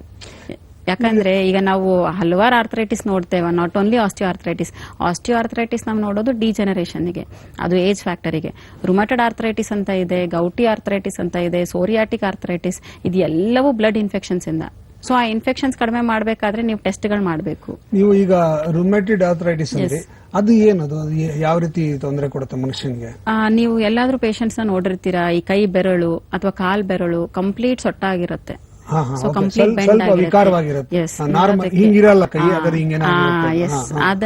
ಅದಕ್ಕೆ ಆ ಡಿಫಾರ್ಮಿಟಿಗೆ ನಾವು ಸ್ವಾನ್ ನೆಕ್ ಡಿಫಾರ್ಮಿಟಿ ಅಂತ ಹೇಳ್ತೇವೆ. ಅಂದ್ರೆ ಈ ಸ್ವಾನ್ ನೆಕ್ ಹೇಗಾಗುತ್ತೆ ಎಕ್ಸಾಕ್ಟ್ಲಿ ಹಾಗೇನೇ ಆಗುತ್ತೆ. ಸೊ ಈ ತರ ಡಿಫಾರ್ಮಿಟೀಸ್ ಎಲ್ಲ ಅಲ್ವಾ ನಾವು ಮ್ಯಾಕ್ಸಿಮಮ್ ನೋಡೋದು ರುಮಟೆಡ್ ಆರ್ಥರೈಟಿಸ್ ಅಲ್ಲಿ. ಅದು ಯಾವ ಏಜ್ಗೂ ಕೂಡ ಬರುತ್ತೆ. ಅಂದ್ರೆ ನಾನು ಆಸ್ಟಿಯೋ ಆರ್ಥರೈಟಿಸ್ ಹೇಳಿದೆ, ಅಂದ್ರೆ ಸಂಧಿ ನೋವು ಬರೋದು ಆ ಸವಿತದಿಂದ ಬಂದಿರತ್ತೆ, ಅದು ನಾವು 45-50 ನಂತರ ನೋಡ್ಬೇಕಾಗಿರೋದು. ರುಮಟೆಡ್ ಆರ್ಥರೈಟಿಸ್ ಯಾವ ಏಜ್ ಗ್ರೂಪ್ ಅಲ್ಲೂ ಕೂಡ ಬರ್ಬೋದು. ಯಾಕಂದ್ರೆ ರುಮಟೆಡ್ ಆರ್ಥರೈಟಿಸ್ ಅನ್ನೋದು ಒಂದು ಆಟೋ ಇಮ್ಯೂನ್ ಡಿಸೀಸ್, ಅಂಡ್ ಇದು ನಿಮಗೆ ಬರಬೇಕಾದ್ರೆ ಬಾಡಿನಲ್ಲಿ ಇಮ್ಯುನಿಟಿ ಕಡಿಮೆ ಆದಾಗ, ಬ್ಲಡ್ ಅಲ್ಲಿ ಇನ್ಫೆಕ್ಷನ್ ಜಾಸ್ತಿ ಆದಾಗ ಈ ರುಮಟೆಡ್ ಆರ್ಥರೈಟಿಸ್ ಬರುತ್ತೆ. ಇದು ಈಗ ನಮ್ಮ ಹತ್ರ ಪೇಷಂಟ್ಸ್ ಇರೋರು ಇದ್ದಾರೆ, 25-30 ಏಜ್ ಇರೋ ಹುಡುಗಿಯರಿದ್ದಾರೆ. ಸೊ ಕಂಪ್ಲೀಟ್ ಆಗಿ ಕೈ ಬೆರಳದು ಜಾಯಿಂಟ್ಸ್ ಎಲ್ಲ ಅಫೆಕ್ಟ್ ಆಗಿದೆ, ಒಂದು ಗ್ಲಾಸು ಕೂಡ ಎತ್ತೋದಕ್ಕಾಗೋದಿಲ್ಲ. ಮಕ್ಕಳಿದ್ದಾರೆ, ಮಗುವನ್ನ ತಗೊಳ್ಳಿಕ್ ಆಗೋದಿಲ್ಲ. ಯಾಕಂದ್ರೆ ಅರ್ಲಿ ಮಾರ್ನಿಂಗ್ ಅದಕ್ಕೆ ನಾವು ತುಂಬಾನೇ ಪೇನ್ಸ್ ಇರುತ್ತೆ, ಅರ್ಲಿ ಮಾರ್ನಿಂಗ್ ಅಂತೂ ಸ್ಟಿಫ್ನೆಸ್ ಜಾಸ್ತಿ. ಅದಕ್ಕೆ ನಾವು ರುಮಟೆಡ್ ಆರ್ಥರೈಟಿಸ್ ಅಲ್ಲಿ ಸ್ಪೆಷಲ್ ಸೈನ್ ಅಂತ ಹೇಳ್ತೇವೆ, ಅರ್ಲಿ ಮಾರ್ನಿಂಗ್ ಸ್ಟಿಫ್ನೆಸ್. ಇದು ನಿಮಗೆ ಒಂದು 4 hours 5 hours ಇದ್ದೇ ಇರುತ್ತೆ. ಎದ್ದಿದ ತಕ್ಷಣ ಒಂದು 3 to 4 hours ಅವ್ರಿಗೆ ಯಾವ್ದು ಕೆಲಸ ಮಾಡೋದಕ್ಕಾಗೋದಿಲ್ಲ. ಇನ್ಸ್ಟೆಂಟ್ ಆಗಿ ಬೆಡ್ ಮೇಲೆ ಕೂತ್ಕೊಂಡಲ್ಲೇ ಒಂದ್ 10 ನಿಮಿಷ 15 ನಿಮಿಷ ಎಕ್ಸರ್ಸೈಸಸ್ ಮಾಡಿದ ಮೇಲೆನೆ ಅವ್ರ ಕೆಳಗಡೆ ಇಳಿಬಹುದು, ಅಷ್ಟು ಸಿವಿಯರ್ ಆಗಿರುತ್ತೆ ರುಮಟೆಡ್ ಆರ್ಥರೈಟಿಸ್. ಅಂಡ್ ಈ ರುಮಟೆಡ್ ಆರ್ಥರೈಟಿಸ್ ಯಾವ ಏಜ್ ಗ್ರೂಪ್ ಅಲ್ಲೂ ನೋಡಬಹುದು ನೀವು, 25-30-60 ಏಜ್ ಅಲ್ಲೂ ಕೂಡ ಬರುತ್ತೆ. ಇದರಲ್ಲಿ ಮೂಳೆ ಸವದಿರೋದಿಲ್ಲ, ಇದರಲ್ಲಿ ಇನ್ಫೆಕ್ಷನ್ಸ್ ಗಳಾಗಿರುತ್ತೆ. ಸೊ ಹೋಲ್ ಬ್ಲಡ್ ಇನ್ಫೆಕ್ಷನ್ಸ್, ಈ ಅವರಲ್ಲಿ RA ಫ್ಯಾಕ್ಟರ್ ಅಂತ ನಾವು ನೋಡ್ತೇವೆ, ರುಮಟೆಡ್ ಆರ್ಥರೈಟಿಸ್ ಫ್ಯಾಕ್ಟರ್ ಪಾಸಿಟಿವ್ ಬರುತ್ತೆ. ಅಂದ್ರೆ 14 ಇರಬೇಕು ನಾರ್ಮಲಿ. ನಾವು ಎವ್ರಿ ಹ್ಯೂಮನ್ ಬೀಂಗ್ ಅಲ್ಲಿ ನಾವು ನೋಡ್ಬೇಕಾದ್ರೆ ರುಮಟೆಡ್ ಫ್ಯಾಕ್ಟರ್ ಅಥವಾ CRP ಅಂತ ಹೇಳ್ತೇವೆ, ಸಿ ರಿಯಾಕ್ಟಿವ್ ಪ್ರೋಟೀನ್. ಇದು ಎಲ್ಲವೂ ಅಲ್ವಾ ನಾರ್ಮಲ್ ರೇಂಜಸ್ ಅಲ್ಲಿ ಇದ್ರೆ ಈ ಇನ್ಫೆಕ್ಷನ್ಸ್ ಇಲ್ಲ ಅಂತ ಅರ್ಥ. ಅಬವ್ ದ ನಾರ್ಮಲ್ ಇನ್ಫೆಕ್ಷನ್ಸ್ ಅಂದ್ರೆ ವ್ಯಾಲ್ಯೂಸ್ ಈಗ 6 ಇರುತ್ತೆ, 14 ಇರುತ್ತೆ, ಇದ್ರ ಅಬವ್ ಹೋಗ್ತಾ ಇದೆ ಅಂದಾಗ ಬಾಡಿನಲ್ಲಿ ಇನ್ಫೆಕ್ಷನ್ಸ್ ಇದೆ. ಸೊ ಈ ಇನ್ಫೆಕ್ಷನ್ಗೆ ನೀವು ಇನ್ಫೆಕ್ಷನ್ಗೆ ಮೆಡಿಸಿನ್ ಮಾಡಬೇಕು, ನಾಟ್ ಫಾರ್ ಪೇನ್. ನೋವಿಗಂತಾನೆ ಸುಮಾರು ಜನ ಪೇಷಂಟ್ ಮೆಡಿಸಿನ್ ತಗೊಳ್ತಾರೆ. ಅಂಡ್ ಇದಕ್ಕೆ ಮೆನಿ ರುಮೆಟಾಲಜಿಸ್ಟ್ ಅಲ್ಲಿ ಕೂಡ ಹೋದಾಗ ಜಾಯಿಂಟ್ ಪೇನ್ಸ್ಗೆ ಲೈಫ್ ಲಾಂಗ್ ಡಿಸೀಸ್ ಅಂತ ಹೇಳ್ತಾರೆ. ಈ ಕಾಯಿಲೆ ಹೋಗೋದಿಲ್ಲ. ಎಲ್ಲೆಲ್ಲಿ ನೀವು ಆಟೋ ಇಮ್ಯೂನ್ ಅಂತ ನೋಡ್ತೀರಾ ಕಾಯಿಲೆ, ಅದು ಎಲ್ಲವೂ ಲೈಫ್ ಲಾಂಗ್ ಅಂತ ಹೇಳ್ತಾರೆ. ಸೊ ಲೈಫ್ ಲಾಂಗ್ ಡಿಸೀಸ್, ಯಾಕಂದ್ರೆ ಸುಮಾರು ಮೆಡಿಸಿನ್ಸ್ ಅಲ್ಲಿ ಅಂದ್ರೆ ಅದರ್ ಸಿಸ್ಟಮ್ ಆಫ್ ಮೆಡಿಸಿನ್ಸ್ ಅಲ್ಲಿ ಇಮ್ಯುನಿಟಿ ಇಂಪ್ರೂವ್ ಮಾಡೋ ಮೆಡಿಸಿನ್ಸ್ ಯಾವುದೂ ಇಲ್ಲ ಎಕ್ಸೆಪ್ಟ್ ಹೋಮಿಯೋಪತಿ. ಇನ್ನೊಂದು ಕರೆ ಇದೆ. ಹಲೋ ಹಲೋ ಸರ್, ನಮಸ್ತೆ. ನಮಸ್ಕಾರ, ನಾನು ಸಿಹಿ ಕೈ ಚಂದ್ರು ಮಾತಾಡ್ತಿರೋದು. ಸರ್, ನಾವು ಮಾಲಾ ಅಂತ ದಾವಣಗೆರೆಯಿಂದ ಕಾಲ್ ಮಾಡಿದೀವಿ. ದಾವಣಗೆರೆ ಮಾಲಾ, ಓಕೆ. ದಾವಣಗೆರೆಯಲ್ಲಿ ಗಿರಿಮಿಟ್ಟು ಮೆಣಸಿನಕಾಯಿ ಬಜ್ಜಿ ಬಹಳ ಚೆನ್ನಾಗಿರುತ್ತೆ ರೀ, ಎಲ್ಲಿ ಬರ್ತಾ ಇದೆ. ಓಕೆ ಮಾಲಾ ಅವರೇ ಹೇಳಿ. ಸರ್, ನನ್ಗೆ ಕೈ ಬೆರಳೆಲ್ಲ ತುಂಬಾ ನೋವಿದೆ. ಬೆಳಗ್ಗೆ ಎದ್ದಾಡಿದ್ರೆ ನನ್ಗೆ ಏನು ಕೆಲಸ ಮಾಡಕ್ಕೆ ಆಗೋದಿಲ್ಲ ಸರ್, ಆ ತರ ಆಗ್ತಾ ಇದೆ. ಕೈ ಬೆರಳೆಲ್ಲ ಹಿಡ್ಕೋತಾ ಇದೆ ಸರ್, ಕೈ ಬೆರಳೆಲ್ಲ. ಓಕೆ, ಬೆಳಿಗ್ಗೆ ಎದ್ದ ತಕ್ಷಣ ನೋವು ಜಾಸ್ತಿ ಆಗುತ್ತೆ, ತುಂಬಾ ಹೊತ್ತು ಕೈಯೆಲ್ಲ ಅಲ್ಲಾಡಿಸಿ ಎಲ್ಲ ಆದ್ಮೇಲೆ ಕೆಲಸ ಮಾಡಕ್ಕಾಗತ್ತಲ್ವಾ? ಹೌದು ಸರ್.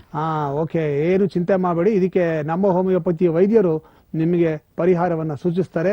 ನೇರವಾಗಿ ಅವ್ರಿಗೆ ಹೇಳ್ಬಿಡ್ತೀನಿ, ಡಾಕ್ಟ್ರೇ ಬೆಳಗ್ಗೆ ಎದ್ರೆ ಕೈ ನೋಯುತ್ತೆ, ಬೆರಳುಗಳು ನೋಯುತ್ತೆ, ಇದು ಟಿಪಿಕಲ್ ಕೇಸ್ ನಿಮಗೆ. ಇವ್ರಿಗೇನ್ ಸಜೆಷನ್ ಕೊಡ್ತೀರಾ? ಹಲೋ ಡಾಕ್ಟರ್, ನಮಸ್ತೆ.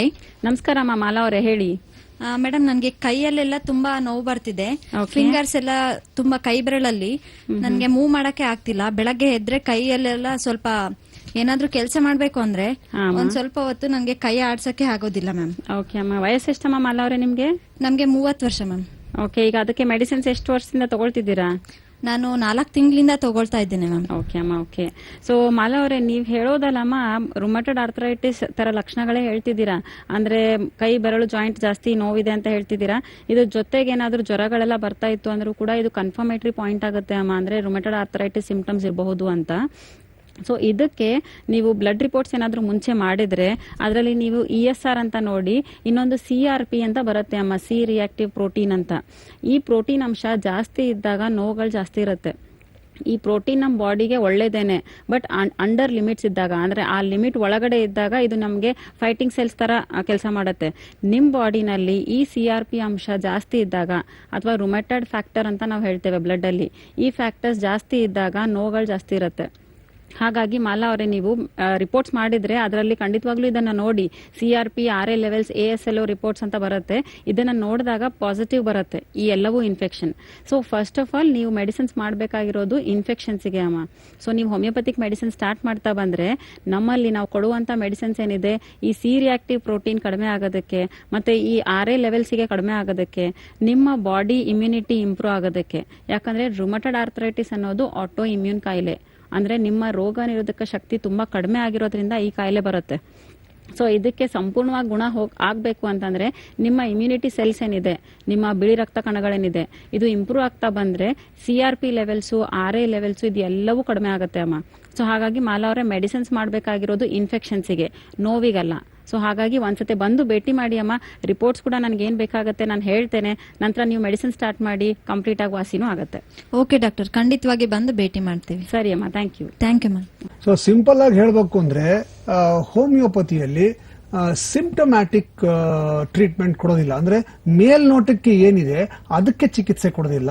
ಹೋಮಿಯೋಪತಿಯಲ್ಲಿ ಮೂಲಕ್ಕೆ ಹೋಗ್ತಾರೆ, ಯಾವ ಕಾರಣದಿಂದ ಇದಾಗ್ತಾ ಇದೆ ಅಂತ ಕಂಡಿಡಿದು ಅಲ್ಲಿ ರಿಪೇರಿ ಮಾಡಿದಾಗ ಇಡೀ ದೇಹ ರಿಪೇರಿ ಆಗುತ್ತೆ ಅನ್ನೋದು ಹೋಮಿಯೋಪತಿಯ philosophy. Anyway, thank you very much doctor. ಇವತ್ತು ನಮ್ಮ ಕಾರ್ಯಕ್ರಮಕ್ಕೆ ಬಂದು ಸಂಪೂರ್ಣವಾಗಿ ನಮಗೆ ಆರ್ಥರೈಟಿಸ್ ಬಗ್ಗೆ ಮತ್ತು ಮೂಳೆಗಳ ಬಗ್ಗೆ, ಮೂಳೆಯ ಸಮಸ್ಯೆಗಳ ಬಗ್ಗೆ ಬಹಳಷ್ಟು ನಮಗೆ ಮಾಹಿತಿ ಕೊಟ್ಟಿದ್ದೀರಾ. Thank you very very much. ನೋಡಿದ್ರಲ್ಲ ವೀಕ್ಷಕರೇ, ನಿಮಗೆ ಗೊತ್ತಾಯ್ತಲ್ವಾ ಏನೇನು ಇದೆ ನಮ್ಮ ದೇಹದಲ್ಲಿ, ನಮ್ಮ ಬೋನ್ಸ್ಗಳ ಬಗ್ಗೆ ಅಂತ. ನಿಮ್ಗೆ ಇನ್ನೂ ಅನುಮಾನಗಳಿದ್ರೆ ನಮ್ಮನ್ನ ಕಾಂಟ್ಯಾಕ್ಟ್ ಮಾಡಿ, ನಿಮಗೆ ನಾವು ಅದಕ್ಕೆ ಸೊಲ್ಯೂಷನ್ ಕೊಡ್ತೀವಿ. ಅಷ್ಟೇ ಅಲ್ಲ, ಇವತ್ತು ನಾನು ಹೇಳ್ತೀನಿ, ಯಾವಾಗ್ಲೂ ಹೇಳ್ತೀನಿ, ಆರೋಗ್ಯವೇ ಭಾಗ್ಯ. ಉತ್ತಮ ಆರೋಗ್ಯಕ್ಕೆ ನಮ್ಮ ಹೋಮಿಯೋಪತಿಯೇ ಯೋಗ್ಯ. ಇಲ್ಲಿಗೆ ನಮ್ಮ ಇವತ್ತಿನ ನಮ್ಮ ಹೋಮಿಯೋಪತಿ ವಿತ್ ಸಿ ಕೈ ಚಂದ್ರು ಕಾರ್ಯಕ್ರಮ ಮುಗಿಸ್ತಾ ಇದ್ದೀನಿ. ಮತ್ತೆ ಮುಂದಿನ ಸಂಚಿಕೆಯಲ್ಲಿ ಭೇಟಿ ಮಾಡ್ತೀನಿ. ಅಲ್ಲಿವರೆಗೂ ನಮಸ್ಕಾರ. ಆರೋಗ್ಯ. ಈ ಮೈಗ್ರೇನ್